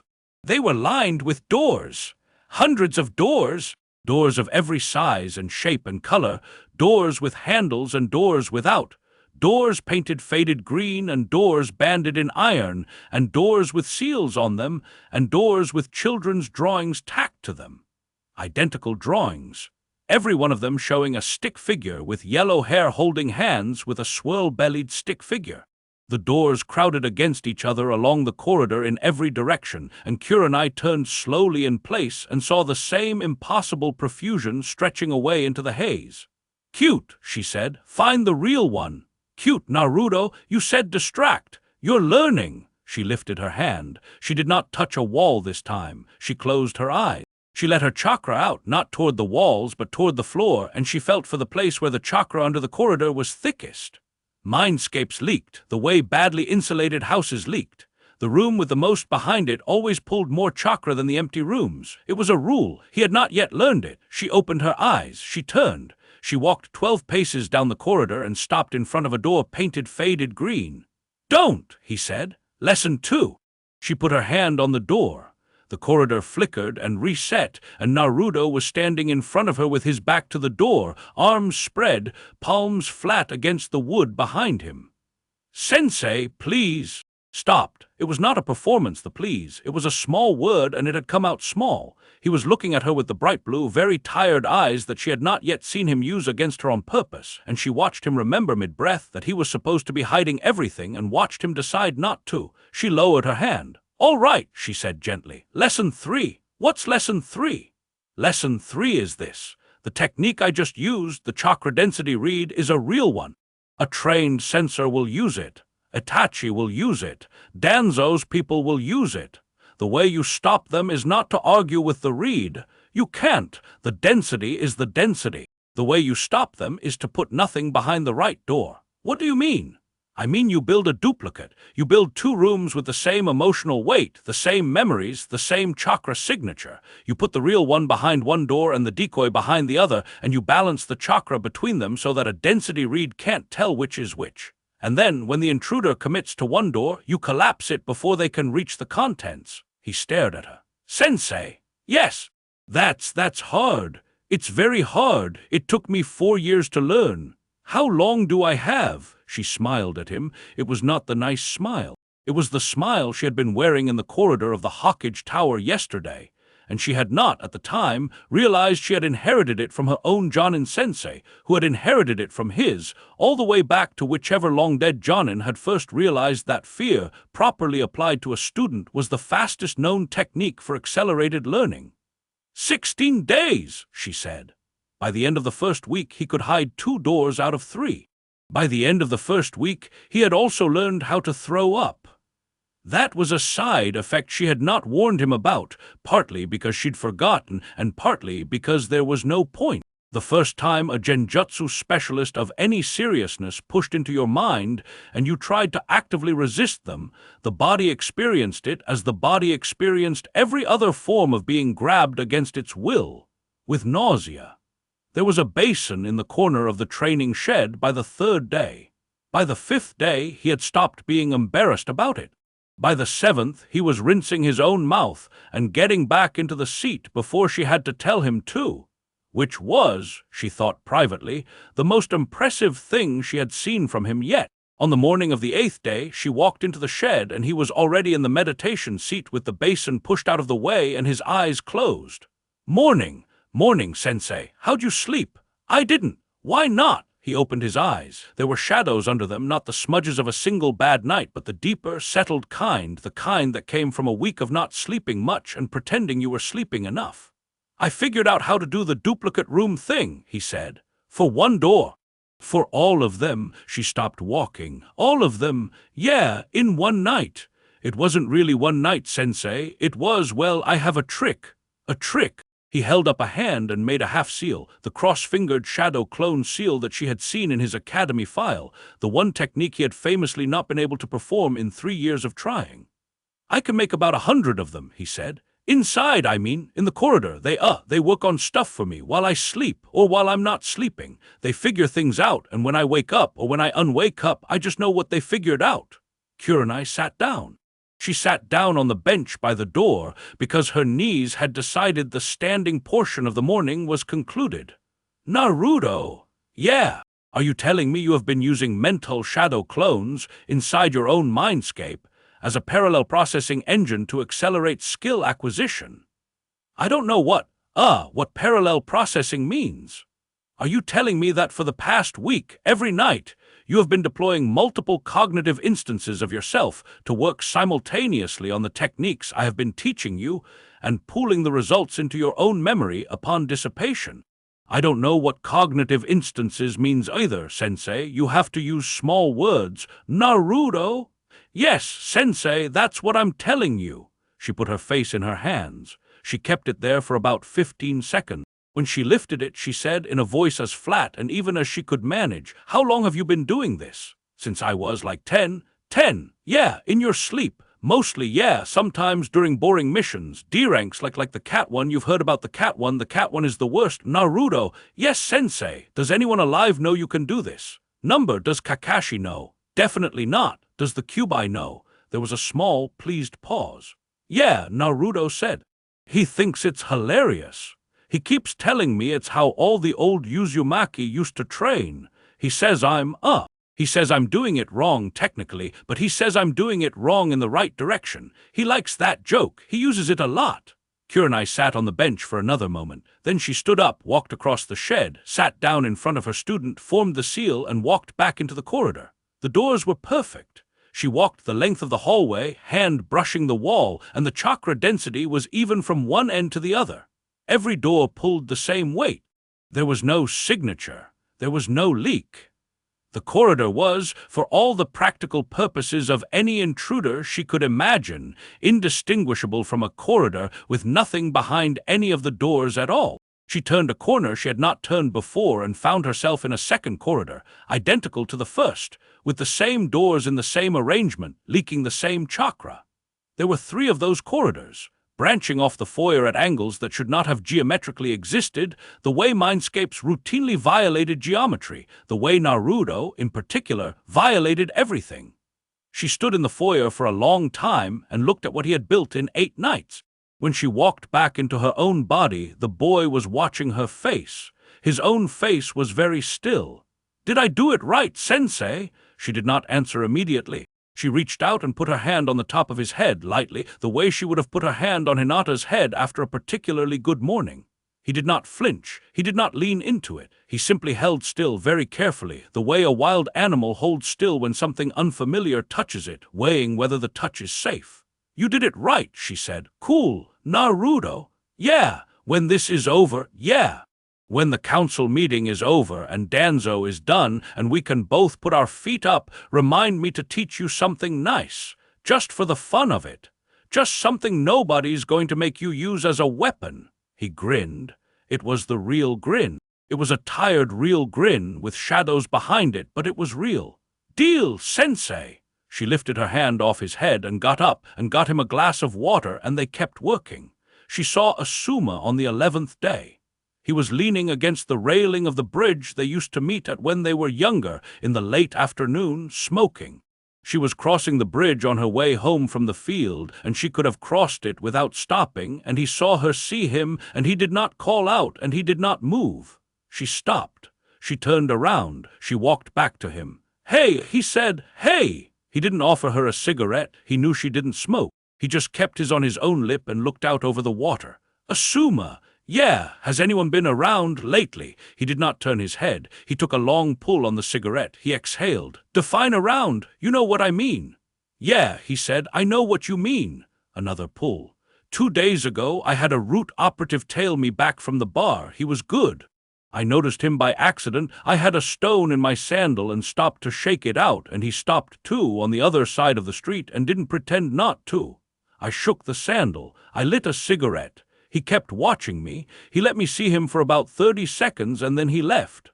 Asuma. Yesterday morning I came home and the lock on my apartment had been opened and relocked. Cleanly. They didn't take anything. They moved the kettle 2 inches to the left of where I keep it. That was the message. Asuma. "I'm okay, Kurenai. You should report it." "To who?" She didn't have an answer for that. He smiled. It was a wry, exhausted, very fond smile, and it was the kind of smile that meant I have been thinking about this for 2 days, and you are not, in fact, going to tell me anything I have not already thought of. "I know what they're doing," he said quietly. "I've been a Jonin a long time, Kurenai. I know how this works. They're showing me to me. They're saying we can get to you when we want to, which means they're getting ready to ask somebody for something. And it isn't me they want, so Asuma, so I'd really like you," he said, still not looking at her, "to know that whatever they ask you for, you should not give it to them on my account. Okay, that's all I came down here to tell you." I'm a grown man, and I made grown choices to be in this village in this job at this time, and whatever they do to me is on them and not on you. You don't owe me an inch of cover, not 1 inch. Are we clear?" She stared at him. He turned his head, finally, and looked at her, and his eyes were tired and very gentle. "Are we clear, Kurenai? Asuma, are we clear?" "Yes, good." He flicked ash off the end of the cigarette. "Now what would you like to talk about that isn't this?" She stood beside him on the bridge for a long time. She did not say anything for a long time. He did not push it. He smoked his cigarette down to the filter, lit another, and watched the water with her, and the late afternoon light came down through the trees on the far bank in long honey-colored bars, and she thought, "If they take him, I will burn that entire building to the ground." She did not say it out loud. He would not have wanted her to say it out loud. She just stood next to him and watched the water until the second cigarette was finished, and then she walked home. The route operative came on the night of the 14th day. He came through her window. He came at 3 in the morning. He was good. She registered the chakra signature about a second and a half before he was through the frame, which was a second and a half longer than the average target ever got, and he had clearly been counting on her being a target rather than a hunter. He landed on her bedroom floor very quietly. He stayed there in a low crouch. For the half-second it took him to realize that the bed in front of him was empty, and that the bed had been empty for about 3 hours, and that the woman whose apartment he had broken into was, in fact, standing behind him in the doorway with her arms folded. He turned. His mask was the plain porcelain, no crest, no marking. The eyes behind the mask were a man's eyes, middle-30s, professional, calm. "Yuhai Kurenai," he said. "That's me. You're expected at a meeting. I have a meeting tomorrow. I'm on the schedule. A different meeting. With Shimura-sama would like a word. Shimura-sama can write me a letter." The operative's hand moved. She had been waiting for it. She had been waiting for it since she had stepped quietly out of her bed at midnight and replaced herself with the perfectly arranged set of pillows and folded blanket that would, in the dark, fool a man for exactly as long as she needed him fooled.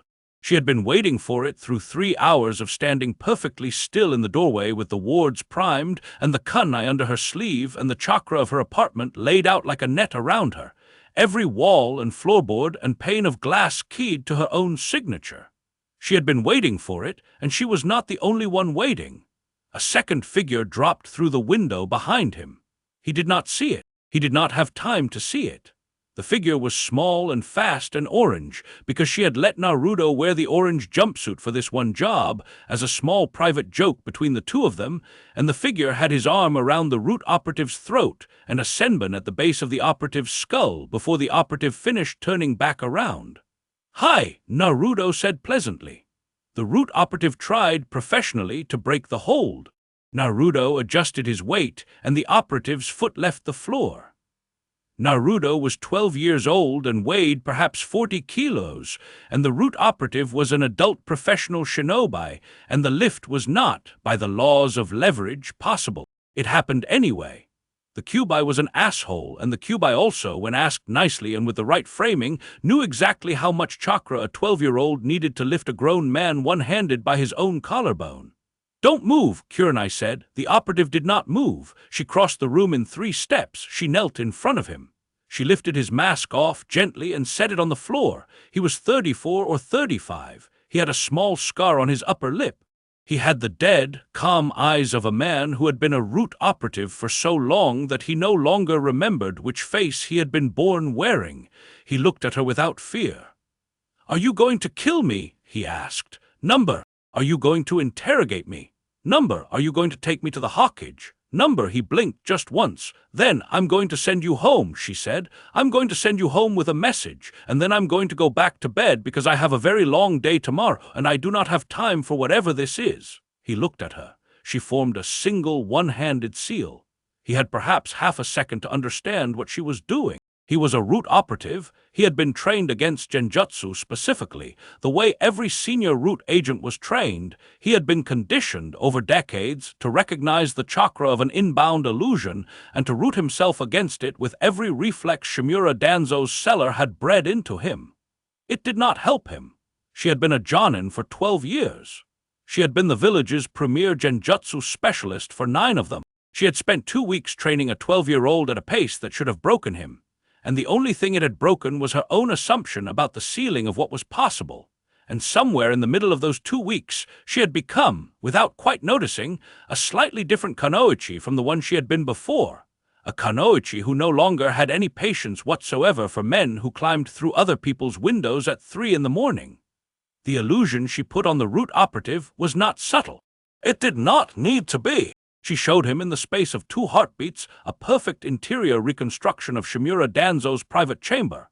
And in that chamber she showed him Shimura Danzo, and she showed him Shimura Danzo saying in Danzo's own voice, with Danzo's own intonations, which she had heard once and never forgotten, "The operative has failed. Dispose of him quietly. He is no longer useful to us." The operative's pupils dilated. He came out of the illusion 3 seconds later, and his face had changed. It had changed in a way she had seen before, on other men, in other rooms. It was the look of a soldier whose lifetime of loyalty had just developed, in the span of 3 seconds, a single very small fracture, and the fracture would never close, and the operative did not yet know what he was going to do with it, but the fracture was there now, and it would still be there in the morning. She had not, she realized with some private surprise, intended to do that. She had only meant to send a message. She had perhaps overshot. She decided she did not mind. "Tell him," she said quietly, "that the rehabilitation program is proceeding as authorized. Tell him the boy is responding well to therapy. Tell him the next time he sends someone into my apartment, I will send them back inside out. Tell him exactly that in those words. Can you do that?" "Yes, go home." Naruto let him down. The operative stood there for a second on his own feet, picked up his mask, looked at the two of them, and went back out the window without a word. The night air came in behind him and stirred the curtain. Kurenai closed the window. She locked it. She set the wards back to standby. Naruto was watching her. "Sensei, yes, that was, don't say it was cool, Naruto. I was gonna say it was kind of scary. That's an acceptable alternative. Sensei, yes. Are you okay?" She turned around. He was standing in the middle of her bedroom in his orange jumpsuit at 3 in the morning, with a senbon still in one hand and the other hand half raised toward her, the way you reached toward someone you weren't quite sure you were allowed to touch. She walked over, and she put her arms around him, and she pulled him in against her. He was a real weight. He smelled like a real boy, like soap and sweat and a little bit of broth. He put his head against her collarbone, and he was tall enough that he didn't quite fit there anymore, and he stood very still inside her arms, with the senbon held very carefully out to the side so it did not touch her. "I'm okay," she said. "Okay. Are you?" "Yeah, good, Sensei. Yes, you were really scary, though. Go home, Naruto." "Okay." He stepped back. He bowed formally with the senbon still held out to the side.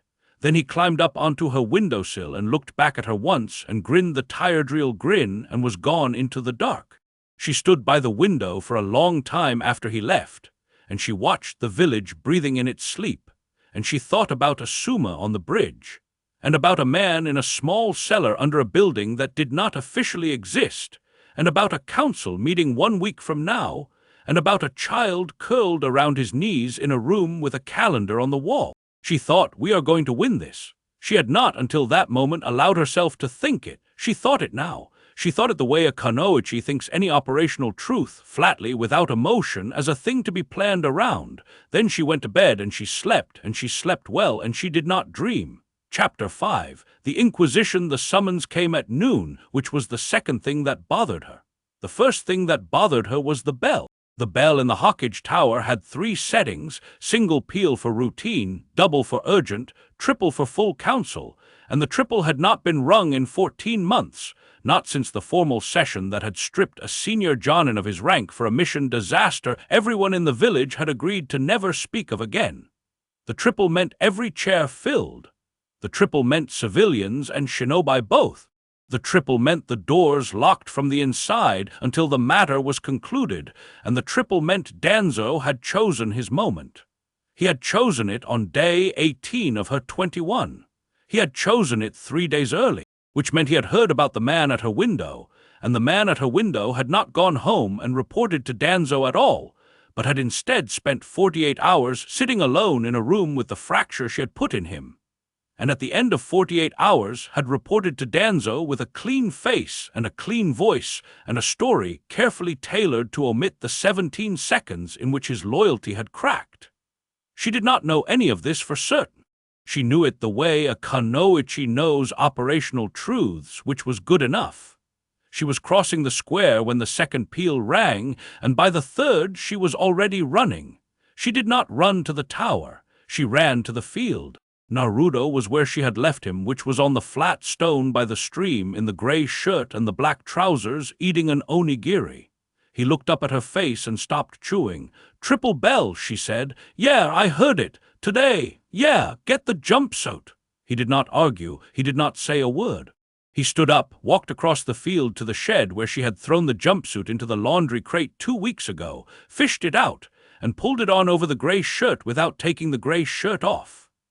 The orange settled around him the way armor settled on a man who had not worn it in a while, familiar, comfortable, slightly too loud in the noon light. He zipped it to the throat. He scrubbed a hand through his hair to mess it up.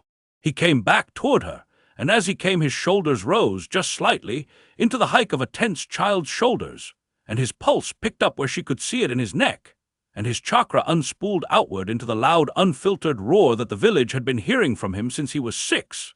And by the time he stopped in front of her, there was no Jonin alive who could have looked at him and seen anything except an orange-clad 12-year-old who had been told he was in trouble. She nearly applauded. She did not. "Naruto." "Yes, sensei. Whatever happens in there, you follow my lead. You do not improvise. You do not get clever. If I scratch the back of my left hand, you cry. If I scratch the back of my right hand, you laugh. If I cough once, you say nothing for at least 60 seconds. If I cough twice, you tell whatever lie comes naturally and you sell it. Understood? Understood. What is the rehabilitation program? Therapy. You're helping me with my feelings. About the mission, and about being lonely. And about, my dream of becoming Hawkage, which has been negatively impacted by the good. Stop. Don't rehearse too much. The over-rehearsal is what kills it. Just be the boy. Sensei, what? I am the boy. She looked at him. He was grinning at her, the bright grin, full power. The grin from the academy photographs, the grin that made strangers in the marketplace turn their faces away because they could not stand to see it. The grin that had carried a 6-year-old through 9 winters in an empty apartment and not broken once. She breathed out. "Yes," she said, "I suppose you are."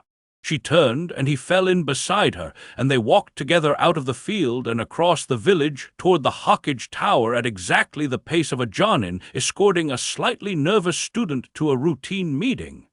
The street was quieter than it should have been at noon. People were already moving toward the tower. Not running, not making a fuss. Just walking, in the particular drifting pattern of civilians who had been told nothing officially and were trying to look as if they had not been told anything unofficially either. The shopkeepers along Main Street were closing their shutters in 1s and 2s. The Yamanaka flower shop, which never closed at noon, had its sign turned around.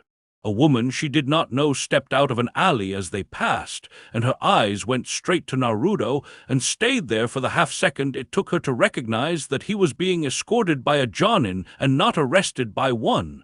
And then her eyes flicked away again and she kept walking. Naruto did not see any of it. Naruto was chattering. He was chattering about the onigiri. He was chattering about whether the umeboshi at the corner stall was as good as the umeboshi at the other corner stall, which everyone knew was the better stall but which had a much longer line, and how the comparative quality of the umeboshi factored into the time economy of his lunch choices. And Kurenai listened to the rhythm of it, and not the content, and noted, with private appreciation, that the chatter was pitched precisely loud enough to register to passers-by as just the Uzumaki boy talking nonsense and not 1 decibel louder. He was so good at this. She thought, not for the first time, what we are going to lose when we let him stop pretending. What this village has already lost by making him pretend. At the foot of the tower steps, Asuma was waiting. He was leaning against the stone post by the door, smoking with his hands in his pockets and his flak jacket open the way he always wore it. He saw them coming. He did not move toward them. He did not call out. He did not, in any way an observer could have catalogued, acknowledge their existence beyond the briefest flick of the eyes. She walked past him. As she did, without looking at him, without slowing, without speaking, she let the back of her hand brush against the back of his. It was a half-second of contact. It was nothing. It was the brush of two jonin passing in a doorway. To any of the dozen watchers she could already feel positioned around the square, it was less than nothing. To Asuma, it was a coded sign she had taught him 8 years ago, in a different doorway on a different bad day. It meant, "I see you, I am thinking about you, do not follow me into this room." She felt him not follow her into the room. She heard him exhale smoke behind her, slow and steady. She climbed the steps. The council chamber was full. It was full in the particular way that mattered, which was that the civilian benches on the left were full, and the shinobi benches on the right were full, and the long table at the front was full. And at the long table the Hokage sat in the center, and Danzo sat at the Hokage's right hand, and the two civilian elders, Hamura and Koharu, sat at the Hokage's left, and behind every chair at the long table stood an attendant in formal robes, which was the detail that told her everything she needed to know about how Danzo had framed this meeting. Attendance meant minutes. Minutes meant a record. A record meant Danzo intended for whatever happened in this room today to be on paper afterward, in language he had chosen. Hiruzen looked up as she walked in. His face did not change. The skin around his eyes was slightly tight, in the way the skin around his eyes was slightly tight when he had been awake for a long time, and she registered it and set it aside. She walked Naruto down the center aisle to the open space in front of the table. She placed him at the mark on the floor where summoned shinobi stood. She stepped half a pace behind him, and to his right, the position of a Jonin sensei in formal attendance, which was a position she had occupied perhaps 4 times in her career and had not expected to occupy today. She bowed. Naruto bowed. He did not bow well.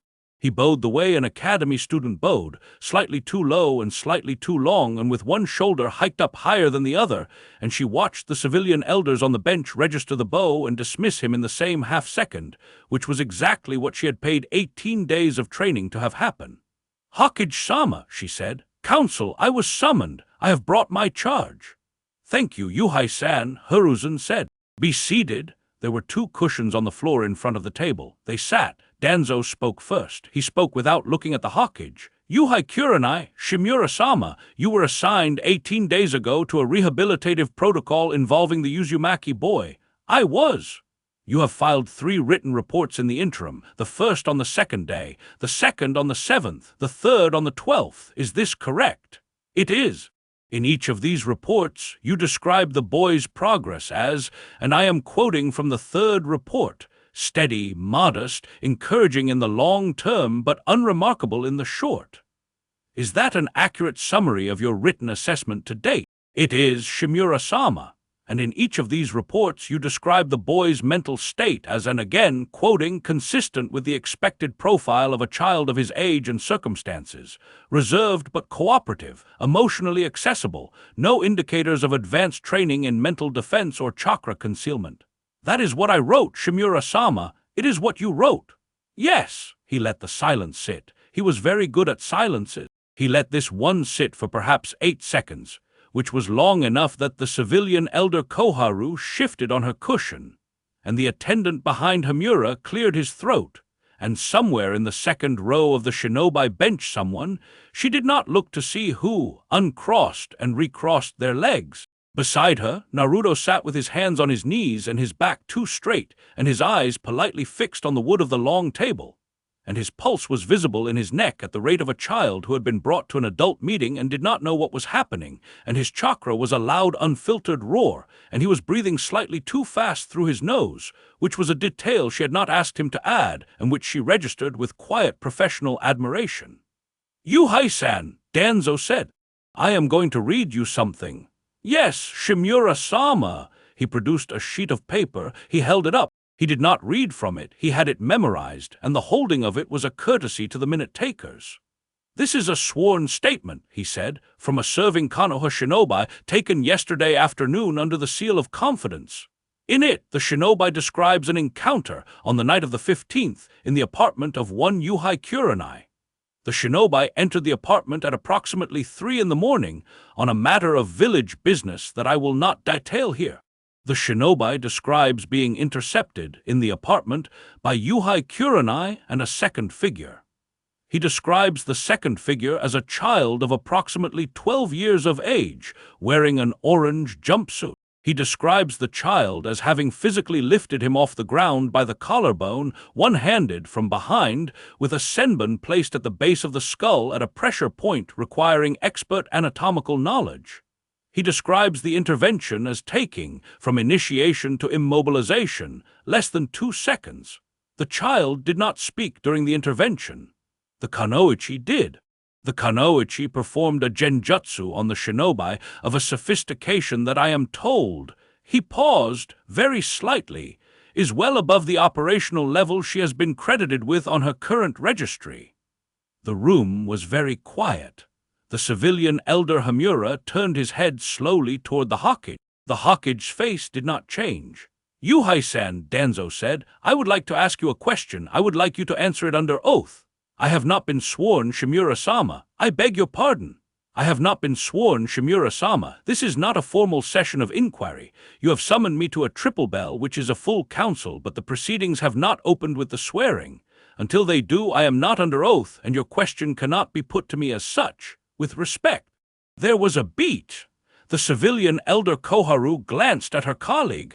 The shinobi side of the chamber did not move, but she could feel in the chakra of the room a small collective tilt, the particular shift that happens when shinobi in a session realize that one of their colleagues is fighting the procedure and not the matter and is so far winning.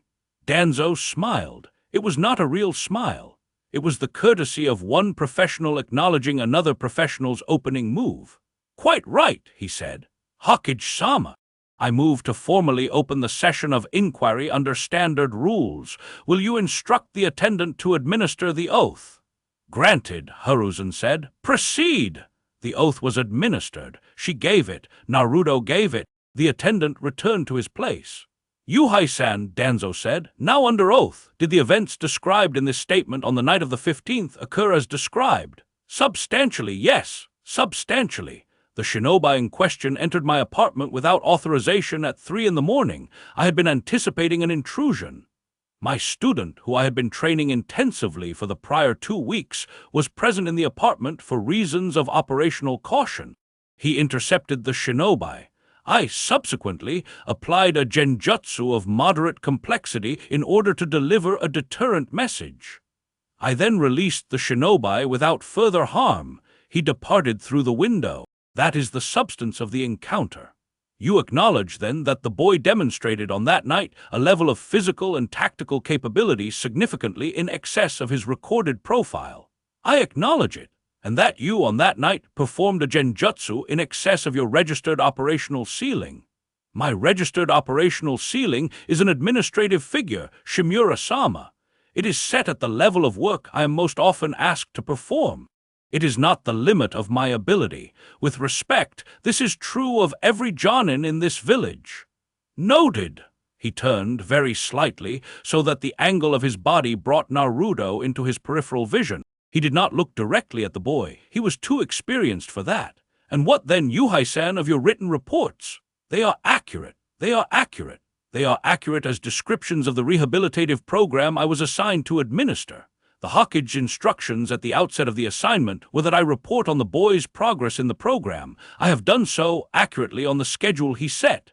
The program is proceeding as authorized. The boy is responding well to therapy.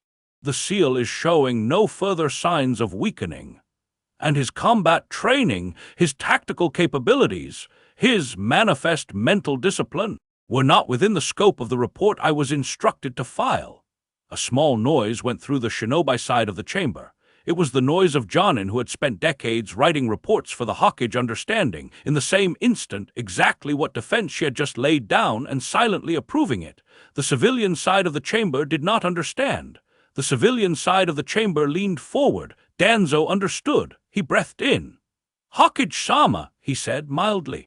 "May I ask, then, for the record, whether the scope of Yuhei-san's instructions did, in fact, exclude all matters concerning the boy's combat capability and mental discipline?" It did, Hiruzen said. By design. By design. And the design was mine. Danzo turned slowly to face the Hokage. It was the first time since Kurenai had walked into the room that the two men had looked at each other directly. The look held for perhaps 3 seconds. She watched it the way one would watch a slow tectonic shift, the kind of motion that did not look like motion at all until afterward, when it turned out a continent had moved. Hokage-sama, Danzo said very softly. We have known each other a long time. We have. There are limits, even to my forbearance, when the matter is the security of the village. I am aware of your limits, old friend. This council was convened on the suspicion that the rehabilitation program had become a vehicle for the unauthorized concealment of operational intelligence. The shinobi's statement, which you have heard, suggests that suspicion was not unfounded. The boy has been trained by this Kunoichi to a level of capability he had not previously demonstrated. This training has not been reported to the council. The council was not consulted on its initiation, its scope, or its objectives. The council is being informed of it now only because an operative happened to encounter the results. The council is being informed of it now, Hiruzen said calmly, because the council asked, as indeed you are entitled to, and the prior absence of disclosure was at my direction. For what reason? Hiruzen folded his hands on the table. For the reason, he said, that the Uzumaki boy is the village's Jinchuriki, and the village's Jinchuriki has in the past been the subject of repeated unauthorized intrusions of his mind by parties unknown. I judged it prudent that any program of mental and combat training undertaken on his behalf be conducted with limited public visibility, until such time as I was satisfied that the parties responsible for those prior intrusions had been identified and addressed. He let the sentence sit. He did not look at Danzo. He did not have to look at Danzo. Every shinobi in the chamber had heard the sentence and understood it perfectly. Every civilian in the chamber had heard a procedural justification and had not understood it at all and had moved on already to whether lunch would be served. The civilian elder Koharu, who was not stupid, had understood. She looked at Danzo. Danzo was looking at the Hokage. The silence ran for 4 seconds. 5, 6. Then Danzo smiled again, the same courtesy smile, and inclined his head. As ever, Hokage-sama, your prudence is exemplary. Thank you, old friend. The council, however, must concern itself with present circumstances. Whatever the wisdom of the original concealment, the program has now become known to a wider circle, and the boy himself, he turned at last to face Naruto directly, represents an operational asset whose capabilities the council has a legitimate interest in evaluating. Naruto did not move. Naruto sat with his hands on his knees and his back too straight and his eyes fixed on the wood of the table. Boy, Danzo said, "Yes, sir. Do you know who I am?" "Why, yes, sir." The stammer was perfect. She had not asked him for the stammer. He had added it himself. "Then you understand the seriousness of these proceedings." "Why, yes, sir. I am going to ask you some questions. You are to answer them truthfully. Do you understand?" "Yes, sir." "Have you been receiving combat training from Yuhai-san beyond what was disclosed in her written reports?" I don't. Kakashi-sensei is my teacher, sir. Kurenai-sensei has been doing the therapy stuff with me about my feelings and the Hokage thing that I want to be." "Have you, in the course of that therapy, learned any techniques of mental discipline or chakra concealment?" "I don't. I'm sorry, sir. I don't really know what those words mean. She has me sit really still a lot and breathe and not cry when she does the thing with the eyes. Mostly I'm bad at it. I cry a lot. It's kind of embarrassing, sir." He scrubbed at his eye with the back of his wrist, the way a child does when a child is embarrassed about crying. The gesture was so well judged that she nearly forgot herself that he had not, in fact, cried during a session in 11 days. Danzo watched him. Danzo was not a man who was fooled by 12-year-olds. Danzo had spent 50 years in a particular profession that did not, on balance, encourage the assumption that any 12-year-old in front of him was harmless. Danzo was looking at Naruto now the way a hawk looks at a sparrow that has been hopping in a particular pattern for slightly too long. He turned slightly, and his single visible eye came to rest on Kurenai. "Yuhai-san, Shimura-sama, would you permit, for the council's satisfaction, a brief verification of the boy's reported mental state? By whom? A specialist of my selection. She tilted her head very slightly. The Hawkage authorized me at the outset of this program as the sole specialist with mental access to the boy. I am not at liberty to authorize a substitution. The Hawkage may. Every head in the room turned toward Hiruzen. Hiruzen tapped one finger once on the wood of the long table. The request is reasonable, he said calmly. I will authorize it with conditions. Name them, Danzo said. The specialist will be one of mine, not one of yours. I will designate Inoichi Yamanaka, who is, I think we can agree, competent for the work. Acceptable. The session will take place in this chamber, now, publicly, so that the council may witness the result and there is no ambiguity in the record afterward. Acceptable. And the session will be brief. The intent is verification, not interrogation. Inoichi will look only at what is necessary to confirm the boy's reported mental state. He will not be authorized to range beyond that. Acceptable. Yuhai-san, Hokage-sama, are you content? She was not content. She was extremely uncontent. She was so uncontent that for one full half-second she considered standing up, walking out of the chamber, taking Naruto with her, and dealing with whatever procedural consequences followed. She did not. She inclined her head. I am content, Hokage-sama, then send for Inoichi. The attendant by the door moved. The door opened. The Hawk system was bypassed. Inoichi had evidently already been waiting in the building, which told her one more thing about how long Danzo had been planning this particular morning. Inoichi came in. He was a tall man and a kind one, and she had worked with him perhaps a dozen times over the years, and she liked him, which was inconvenient. He bowed to the long table. He bowed to her. He bowed briefly to Naruto. His face, as he straightened, was professional. Boy, Inoichi said gently, I'm going to look at you for a moment. It won't hurt. Is that all right? Why, yes, sir. Just look at me. Don't try to do anything. Just relax. Naruto looked up at him. He looked up at Inoichi with the bright, wide-open blue eyes of a boy who had been frightened for 2 hours and was relieved that finally, at last, an adult was being kind to him, and Kurenai watched Inoichi register that look and soften very slightly in spite of himself. She did not move. She did not look at Naruto. She looked at Inoichi. She thought about a corridor with 3 branches at impossible angles, each lined with identical doors of every size and shape and color, leaking identical chakra in every direction, and she thought about a child curled around his own knees in a small green room with a calendar on the wall, which was the only room she had ever been allowed to enter, and which was, she now understood with the clarity that arrives only at moments like this, the room Naruto would offer up. She breathed. Inoichi's chakra moved. It was a gentle motion. He was a kind man. He went in through the front, the way he always did, the way she had gone in the first time. He did not push. He did not probe. He walked in and stood in the foyer of Naruto's mind, and he looked around, and what he saw was she felt it. She felt it because Naruto very precisely was letting her feel it. He was sharing the perception with her, the way she had learned to share perceptions with him over the past week. It was a small, intimate, professional courtesy, and she had no idea when he had figured out how to extend it, and she did not have time to be impressed. What Inoichi saw was a small wood-paneled room. A child's room.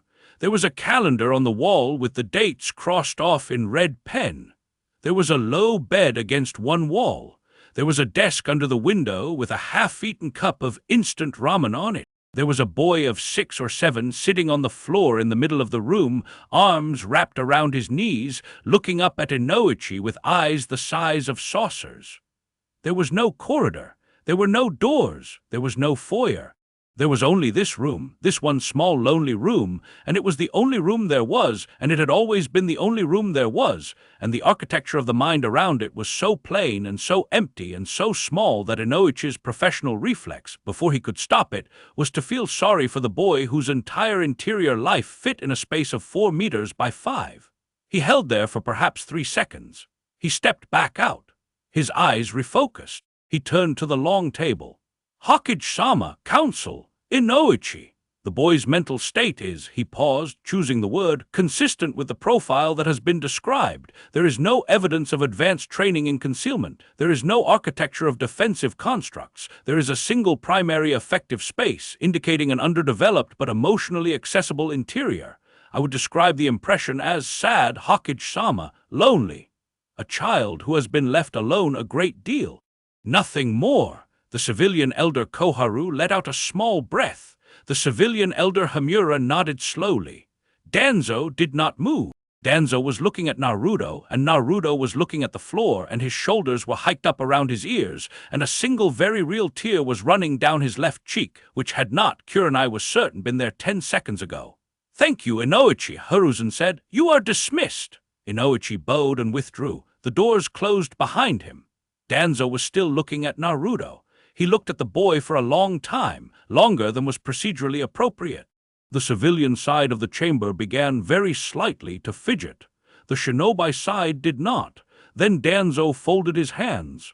"I am satisfied," he said. The civilian elder Hamura exhaled.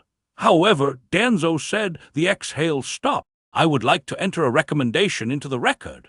Given the demonstrated capability of the Kunoichi and the operational sensitivity of the asset, I recommend that the rehabilitation program be transitioned, at the conclusion of the originally authorized period, to a more structured oversight arrangement. The boy's training, going forward, would benefit from the supervision of a council-appointed monitor, not as a replacement for Yuhai-san's involvement, but as a complement to it, to ensure that the village's interests are appropriately, the word, balanced." There was a beat. Hiruzen tapped his finger on the wood once more. "I will take the recommendation under advisement," he said. "We will discuss the matter privately." "Of course, Hokage-sama, is there further business before the council?" "There is not." "Then we are adjourned." The bell rang once. The session was closed. People stood. The civilian elders moved first, gathering robes, murmuring to each other. The shinobi benches rose more slowly, in the practiced way that shinobi rise from official meetings, without urgency and without inattention. The attendant behind Danzo folded his minute book and clasped it under his arm. Kurenai stood. She bowed to the table. She took Naruto by the shoulder. Gently, the way a Jonin sensei takes a charge by the shoulder after a hard meeting, and she turned him, and she walked him back up the center aisle, and Danzo watched them go. He watched them all the way to the door. She felt his eye on her between the shoulder blades, and she did not turn her head, and she did not adjust her pace, and she walked Naruto out into the corridor and let the door close behind them. And the door was heavy, and the close of it was final. And on the other side of it was the cool stone hall of the Hokage Tower, and they walked along the hall for perhaps 30 paces before Naruto, without warning, sat down on the floor. He just sat. His back went against the wall, and his knees came up to his chest, and he wrapped his arms around them, and he put his forehead down on his arms, and he did not make a sound. She crouched in front of him. She did not touch him. She knew better than to touch him in this corridor, with attendants moving past at the far end. She put her hands on her own knees, and she crouched there, and she waited. After about 30 seconds he lifted his head. His eyes were dry. Whatever the tear in the chamber had been, it had been operational. Whatever was happening now was not. He looked at her, and his face was the face of a 12-year-old boy who had just done a thing he had not been sure until he had done it that he could do. "Sensei, yes, I built the room. I noticed. I built it while Inoichi-san was coming in. I built it from scratch. There wasn't one to show him. There used to be. You saw it. But after the senbon, and after Asuma-san on the bridge, and after the man at your window, I didn't have a lonely boy room anymore, Sensei. I think I sort of grew out of it, so I built one. While Inoichi-san was walking in, from memory, from the one you saw the first day. I was very fast, Sensei. I had to be very fast. Naruto. Yeah, you built a fully populated effective space with a calendar and a desk and a bed and a child inside it in the time it took a Yamanaka to walk across your foyer. Yeah, and you balanced its chakra signature so that it read as the only room in the mindscape.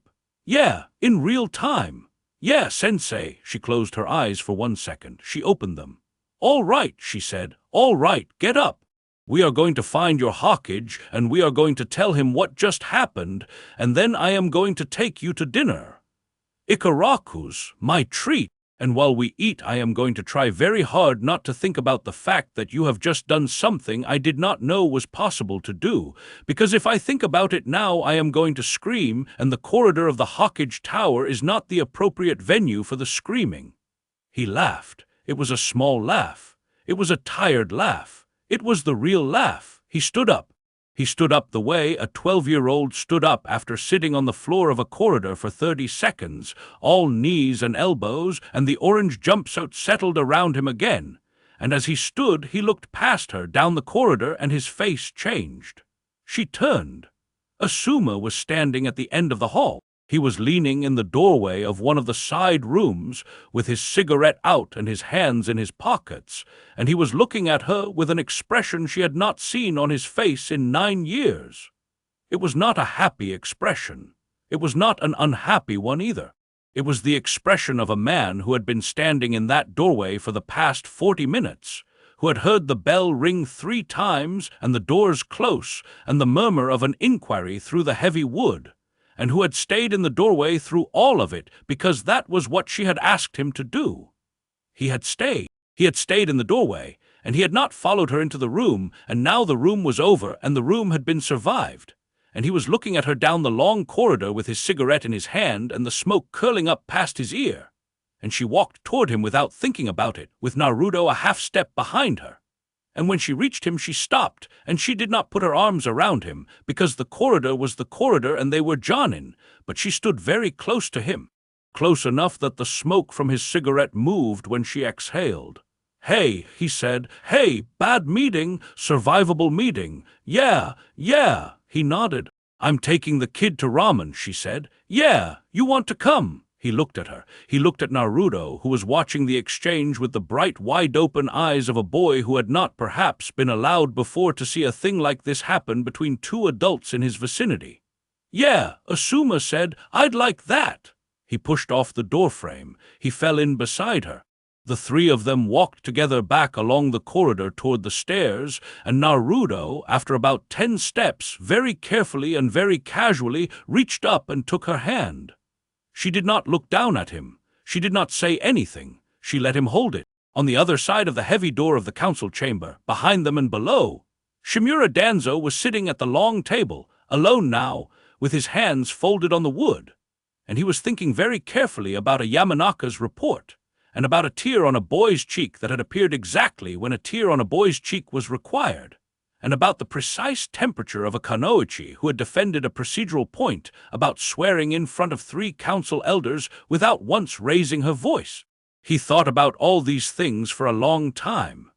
Then he reached into his robe, and he took out a small folded paper, and he opened it, and he looked at the name written on it in his own hand. The name was Naruto by Asuma. He folded the paper closed. He put it back into his robe. He stood up and he gathered his cane and he walked unhurriedly out of the chamber, and he was already in the back of his mind drafting the next order. The next order would not be a probe. The next order would not be a senbon. The next order would be a final one.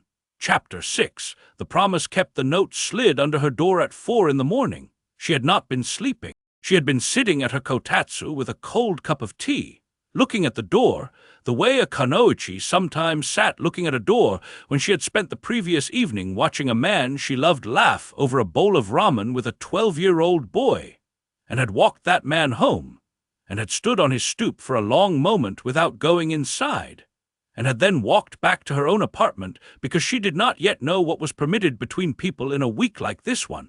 The note was a single sheet of rice paper. There was no seal. There was no signature. There were 6 characters on it, in a hand she did not recognize, written in a careful round script. "The teacher dies at dawn." She read it twice. She set it down on the kotatsu. She did not reach for her vest. She did not reach for the kunai under the kotatsu's frame. She sat very still, and she felt the morning of the village come up around her in the dark. The bread cart not yet on its rounds, the temple bell not yet rung, the bakers in the alley behind her building already at their ovens, but not yet at the front of the shop. She extended her senses very lightly and found nothing on the roof across the street, and nothing on her own roof, and nothing in the alley below. The note had been delivered, and the deliverer was gone. It was a clean note. It was an honest note. It was an invitation. Danzo had decided that Asuma was the price. She thought about that for about 4 seconds. Then she stood up and she went to the window and she opened it and she put 2 fingers to her lips and whistled, not the sharp whistle of an alarm, but the lower 3-note whistle she had taught Naruto on the 8th day, the one that meant I need you now, no questions, come quiet. She closed the window. She put on her vest. She put the note in her pocket. She waited. He was at her window in 11 minutes, which meant he had been at the field, which meant he had not slept tonight either. And she registered the information and did not comment on it. He came in over the sill without sound and dropped lightly to the floor in the gray shirt and black trousers and bare feet, and she handed him the note before he had straightened. He read it. He read it twice the way she had. Where, he said, don't know yet.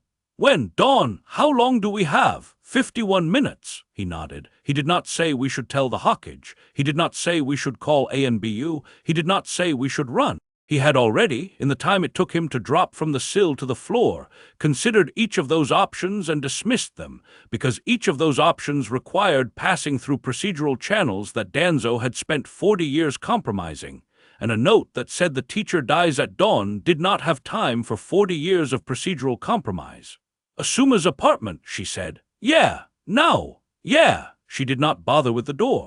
She went out the window after him, and they crossed the rooftops in the gray that came before the gray that came before dawn, and the village was very quiet, and the air was cool, and her chakra was folded as close as it had ever been to her body, and his was folded closer. And they came down on the roof opposite Asuma's building, and they crouched there, and they looked. His window was dark. The lock on his door was closed.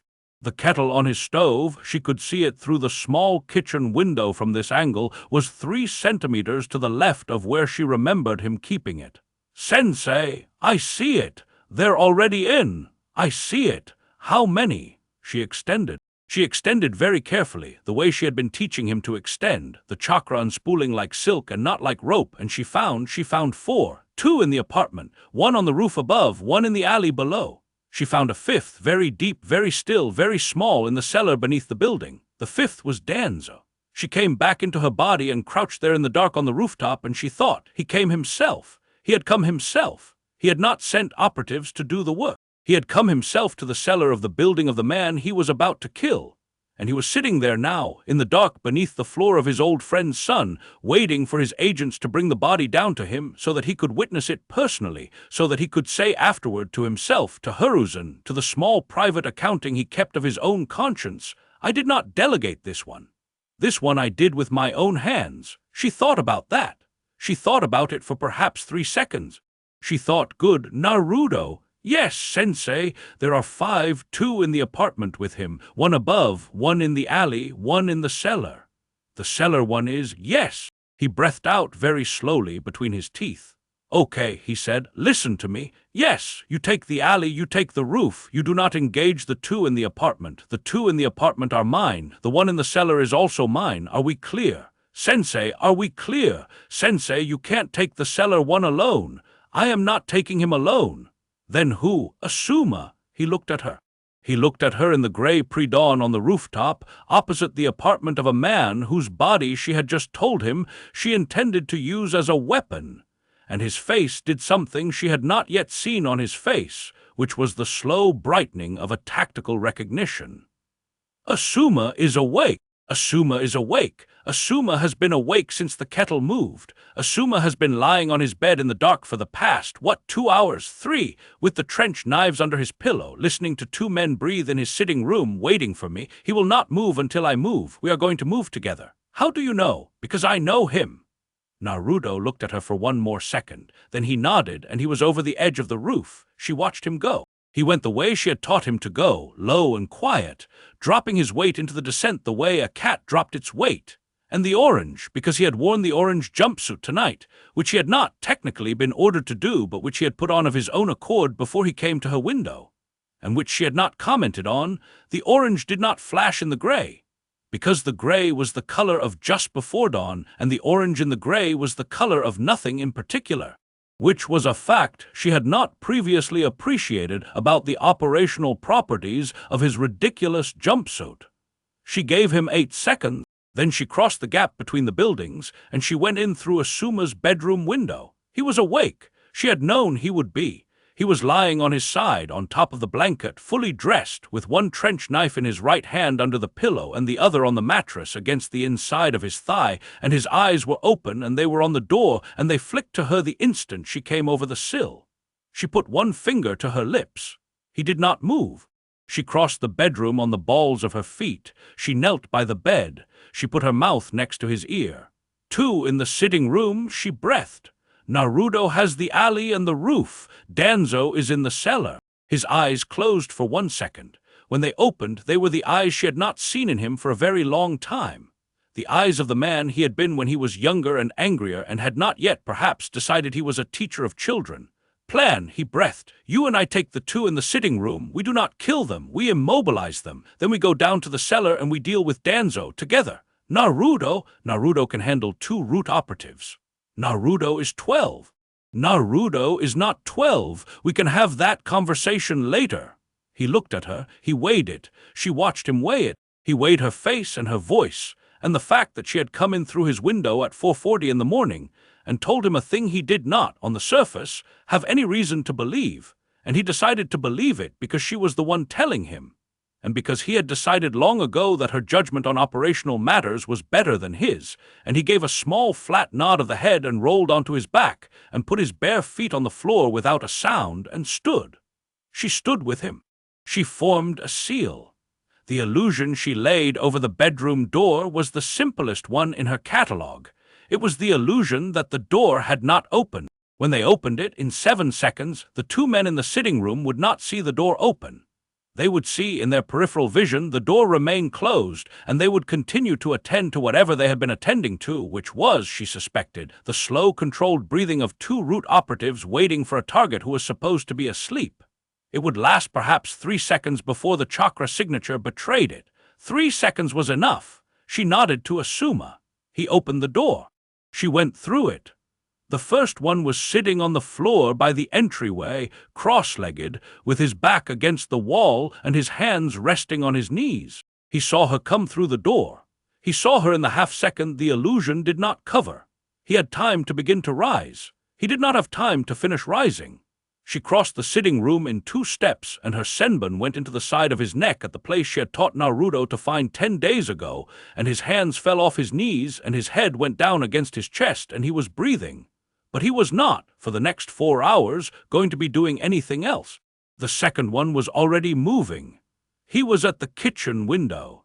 He had heard the soft sound of the first one's neck bending against the wall, and he was turning, and his hand was at his shuriken pouch.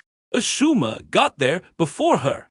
He got there with the trench knives chakra-lit and singing, and the second operative's hand left the shuriken pouch without reaching it, because the second operative's hand had been removed from his arm in a single horizontal cut at the wrist, and the cauterized stump came up to his chest in the half-second of incomprehension before Asuma's other knife went in under his jaw at exactly the angle that would not kill him, but would, professionally and permanently, take the use of his tongue and the use of his lower face and the use of any future career as a root operative. He went down. He went down in absolute silence, because Asuma's knife under his jaw had also taken the use of his voice, which was a refinement of the technique she had not personally taught Asuma, but which he had clearly, at some point in the past 10 years, taught himself. She looked at him over the body. Asuma! Yeah, that was a lot. They came into my house, Kurenai. Yeah, cellar. He bent, retrieved the knife under the jaw, wiped it on the operative's sleeve, and walked across the apartment to the door that led down to the storage cellar. And she walked behind him. And outside in the alley, very far away, there was a single soft sound that was the sound of a root operative being lifted off the ground by his collarbone and laid down again very gently against the wall of a building. And on the roof above them, a moment later, there was no sound at all, which was, she thought, also a sound. Naruto was done. She and Asuma went down the stairs. The cellar was small. It was lit by a single lantern hung from a hook in the low ceiling, and the lantern was burning at half-wick, the way a man burned a lantern when he expected to be in a room for some time and did not wish to waste oil. The floor was packed earth. There were wooden crates stacked against the back wall, and a barrel of pickled radishes in one corner, and a small low stool in the center of the floor. Shimura Danzo was sitting on the stool. He had his cane across his knees.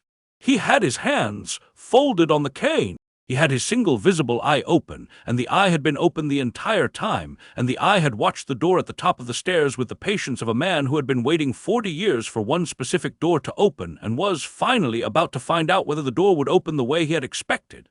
It did not. He looked at Asuma. He looked at Kurenai. He did not look surprised. "Sarutobi-san," he said. "Yuhai-san."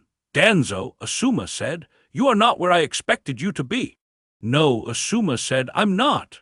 "And your operatives?" Kurenai asked. "My operatives are not where I expected them to be either." The boy is in the alley with your operatives. They are alive. They are not currently mobile." "Ah," he nodded slowly, the way a man nods when an outcome he has prepared himself to consider in the abstract begins to assemble itself in the concrete. "Yuhai-san, Shimura-sama, sit down please, both of you. The stool is only one, but the crates serve. We'll stand, as you wish." He folded his hands on the cane, and he was quiet for a moment. Then he said very mildly, "I am, as you have no doubt observed, alone." "We observed it. I came alone deliberately. I gave my operatives a perimeter. I would not, I think you will agree, have come alone if I had believed there was any meaningful possibility that the operation would fail in the manner that it has failed. I therefore find myself in a position which I am willing to acknowledge as disadvantageous." "You're going to die down here, old man," Asuma said. "Possibly. May I before that speak?"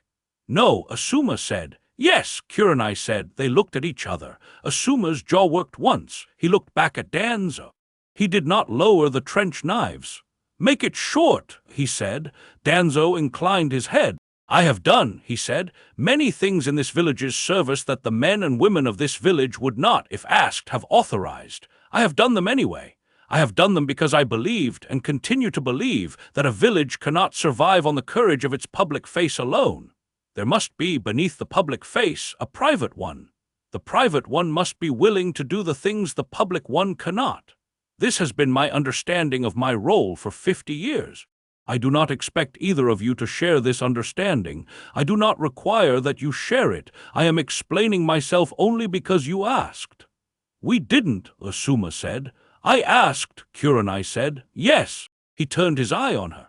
"Yuhai-san, you are, I think, the most surprising shinobi I have encountered in the last 20 years. I would have placed the probability that you would write the report I expected you to write at above 90%. I underestimated you. I do not often underestimate. You sent a man to my apartment." "I did. He came back with a fracture in him." "He did. You did not have him killed." Why not?"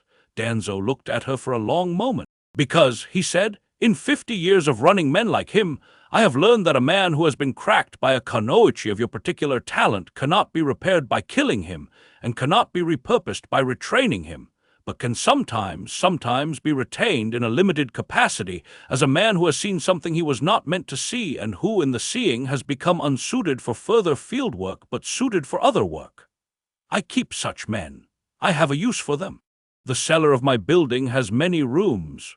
How many men have you cracked yourself, Shimura-sama? That is an interesting question. How many? I do not keep account." "I think you do," he smiled very slightly. 371, he said, "not counting the present cycle."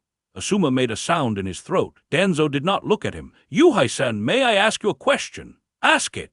"You have, in the course of the past 3 weeks, formed an attachment to the Uzumaki boy. This is, on the face of it, an operational error of the kind I would have considered impossible for a kunoichi of your discipline. I have been thinking about it for several days. I have a hypothesis. I would like to test it." "May I test it?" "My hypothesis is that the attachment is not, as it would appear, an emotional failure. My hypothesis is that you have understood something about the boy that the rest of us have not, and the understanding is operational. You have looked at him, and you have seen what he could be, and you have decided that the village's existing arrangement with him is not sustainable. Is that approximately correct?" She looked at him. "Approximately. Will you tell me what you have seen? Will you tell me what you intend to do about it?" "I intend to keep him alive long enough that he gets to decide what he is before any of you decide it for him." He nodded. "That is a reasonable intention, Yuhai-san. I will not contest it." "You won't contest it." "I will not." "Forgive me," Asuma said, "if I find that very hard to believe." Danzo turned his eye to him. Sarutobi-san, I came here tonight to kill you. I did not come here tonight to kill the boy. I have in fact made no operational move against the boy in his entire life that was not framed as an intelligence operation. I have not in 50 years ordered the boy's death. I have considered it. I have rejected the consideration. The boy is the village's most valuable strategic asset, and his death would be inefficient. What I have sought is his orientation, his direction. The boy is too important to be allowed to grow up without guidance. The question has only ever been whose guidance, and you decided it should be yours. I decided it should not be no one's, which is what it has been. Hiruzen loves him. That is not guidance, that is sentiment. The two are sometimes the same thing, they are more often not. And tonight when you came to kill me, that was guidance. That was leverage. I needed Yuhai-san to make a particular choice, and the fastest way to procure the choice was through you. I do not pretend otherwise. I do not apologize for it. I am explaining. You're explaining? Yes. Why? Danzo looked down at his hands on the cane. It took him perhaps 4 seconds to compose the answer, which was an unusually long time for a man like him. Because I am old, Sarutobi-san, he said finally. Because I am sitting in a cellar in which I expected to be sitting alone with a body, and the body was supposed to be yours, and instead I am sitting with you and the Kunoichi who has outmaneuvered me, which is not a thing I have said about a colleague in 3 decades. Because I am beginning to entertain the possibility that I may have been wrong about a great many things, and the entertaining of it is not pleasant, but it is instructive. Because when I am dead, which I now suspect will be quite soon, possibly in the next several minutes, there will be no one in this village who has done the work I have done, and the work I have done has either been necessary, in which case someone will have to do it after me, or it has not been necessary, in which case I have spent 50 years building a thing the village did not need. I would prefer the former. I am no longer certain it is the former. And the uncertainty at my age is— He paused. Unwelcome, he said. There was a long silence in the cellar. Asuma had not lowered the trench knives, but he was no longer holding them at the angle of a man about to use them. He was holding them at the angle of a man who was listening, against his will, to a thing he had not expected to hear in this room tonight. She did not look at Asuma. She looked at Danzo. Shimura-sama, Yuhai-san, there is a footstep at the top of the stairs. Yes, it is the Hawkage. Yes, you knew he would come. I assumed he would come. The triple bell yesterday was not the kind of event after which he would sleep deeply, and the boy whistled. She closed her eyes for 1 second. She opened them. You wanted him to come. I wanted Yuhai-san to be sitting in a particular room with certain people present when a certain conversation occurred. I have wanted it for some time. I have not previously been able to arrange the room. Tonight I arranged it. I did not, I will admit, expect to arrange it from this particular end of the conversation. But the room is the room. The door at the top of the stairs opened. Hiruzen came down. He came down alone. He was in plain dark robes. He had no escort. He was carrying his pipe in one hand, unlit, and a small folded paper in the other, and he reached the bottom of the stairs and stopped. And he looked at the room, at Danzo on the stool, at Asuma against the wall with the knives, at Kurenai by the foot of the stairs, and his face did something complicated and tired. Sarutobi, Danzo said. Shimura, I owe you an explanation. I am told you knew already. I knew enough. How long? Long enough. Hiruzen walked across the cellar. He did not look at Asuma. He did not look at Kurenai. He stopped in front of the stool and he looked down at his oldest colleague, and for a long moment the only sound in the cellar was the small hiss of the lantern overhead. Naruto, he said without turning his head. On the stairs, Kurenai said. He nodded. Come down, Naruto, he said. Naruto came down. He came down in the orange jumpsuit with the senbon between his fingers, and there was a thin line of blood along his left forearm that had not been there an hour ago, and there was no expression on his face at all. He stopped on the 3rd step from the bottom. He did not come further into the room. He looked at Danzo. Danzo looked back at him. Boy, old man, did you kill them? Number, why not? Naruto considered. Because if I killed them, he said slowly, you would tell yourself that I had been the monster you'd always suspected I was, and you would die down here believing it, and the believing, it would be a comfort to you, and he paused. I'm not in the comforting you business, old man, not any more.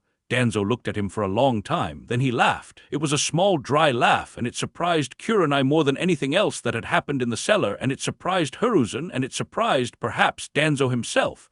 "Hiruzen," he said, "Shimura, the boy is the fourth's. I know, he is not only the fourth's. I know, he is also Kushina's. I know that too. That is a more dangerous inheritance than the other." "I am aware. Has he? I haven't asked." "You should ask. Not today, Shimura." "No," Danzo agreed. "Perhaps not today." He turned his eye back to Naruto. "Boy, I will make you an offer. Listen to it before you reject it." Listening. "I will resign my seat on the council. I will retire my operatives, those of them that remain to me, and there are fewer this morning than there were last night. I will surrender to the Hawkage the records of the operation I have run for the past 50 years, in full, including the names of those of my agents currently embedded in other villages and those of my agents currently embedded in this one. I will accept whatever disposition the Hawkage chooses to make of my person, up to and including execution. In return, I would like to be permitted to write you a letter, to be opened by you in 5 years, or in 10, or upon my death, whichever comes first. The letter will contain everything I know about a particular subject. The subject is the village and what it requires and what it cannot afford to be without. You may agree with the letter or you may burn it unread. I will not know either way. I would simply like to be permitted to write it." The seller was quiet. Naruto looked at him for a long moment. "Why me?" he said. "Because I have spent 50 years protecting this village from threats I imagined, and you are the threat I did not imagine, and you have not, in the end, been a threat to the village at all. The lesson is instructive. I would like to put it in writing for the next person who sits where I sit, and I would like that person to be you." "I'm not going to be that person, old man. I am aware of what you are going to be. Then why? Because the person who is that person in your time will come to you for counsel, and I would like, in some small way, to have prepared the counsel." Naruto was quiet. He was quiet for a long time. Kurenai watched his face. She watched him weigh it. She watched him weigh it the way she had watched him weigh whether to show her a door on the first morning in the corridor of his own mind, and she thought, "He is 12, and he is doing this. He is 12, and a man who has tried to take him apart since before he could speak is asking him for permission to write a letter, and he is considering it on the merits." "Jiji," Naruto said, without taking his eyes off Danzo. "Yes, what do you think?" Hiruzen looked at his oldest colleague. He looked at him for a long time. "I think," he said slowly, "that if I had been asked an hour ago what disposition I would make of Shimura Danzo at the conclusion of the events of tonight, I would have said execution. I would have said it without hesitation. I would have said it because I have, at long last, run out of the patience required to keep him alive. I would have meant it. And now I am told my oldest friend wishes to write me a letter. And I find that I am very tired, Naruto. I find that I have lost the appetite for the killing of old men this morning. The decision, however, is yours. It is yours because he made it yours just now by addressing the offer to you and not to me, which is the first decent thing I have seen him do in a great many years." Naruto looked at Hiruzen. He looked at Danzo. He looked at Kurenai. "Sensei," he said, "what do you think?" She thought about the man at her window. She thought about Hinata at the base of the oak. She thought about a single small fracture in a root operative's loyalty, and 371 men in the cellars of a building that did not officially exist, and a single visible eye that had watched her between the shoulder blades all the way out of the council chamber yesterday afternoon. She thought about all of it. "I think," she said carefully, "that he should write the letter. I think you should not read it. I think you should give it to the next person who sits where he sits when the time comes, sealed, and let that person decide whether to read it. I think the writing of it is something he is owed. The reading of it is not." Naruto nodded. "Yeah," he said. "That's what I thought too." He turned to Danzo. "Write the letter, old man. The Hawkage will hold it. I won't read it. When the next one of you comes along, when the next person decides the village needs a private face, they can have it. You earn that much." Danzo was very still. "Boy, yeah, you are not what I thought you were. I know. I am sorry." The word came out of him with great difficulty. It was a word Kurenai thought that he had perhaps not spoken aloud in this exact tense since he was a child. It cost him something to produce it. He produced it anyway. Naruto looked at him for a long moment. "Yeah," he said quietly, "I know that too. They walked Danzo out of the cellar at 6 in the morning. He walked under his own power." The cane was in his right hand, and Hiruzen's hand was at his left elbow, in the courtesy that an old man offers an old man, and they went up the stairs together, and at the top of the stairs there was an ANBU detachment Hiruzen had summoned silently from somewhere during the conversation, and the detachment did not bind Danzo. They simply walked at his shoulders. He walked between them out of the building, and through the alley, and across the square, and the village was waking up around them and did not see them, because Hiruzen had laid a small private illusion over the four of them as they walked, and no one in the streets that morning saw the Hokage and the leader of Root and a four-man ANBU escort walking together to the Hokage Tower in the dawn. In the alley, Naruto bent over the Root operative he had left propped against the wall, and he removed the senbon from the base of the operative's skull, and the operative blinked and breathed and looked up at him. "Go home," Naruto said. The operative looked at him for a long second. He nodded. He got to his feet slowly, and he walked out of the alley, and he did not look back, and somewhere between the alley and his apartment, Kurenai suspected, he would discover that the cellar of the building he had reported to for the last 15 years had become, in the last 2 hours, a different building. He would have to decide what to do about it. She did not know what he would decide. She hoped in a small private way that surprised her that he would decide well. On the roof above, the second operative was already gone. Naruto had let him go 10 minutes earlier while she and Asuma had been in the sitting room. He had not mentioned it. She had not asked. They walked back to her apartment in the gray that was now the pink that was now the gold of the first real light. And Asuma walked between her and Naruto. And the trench knives were back at his belt.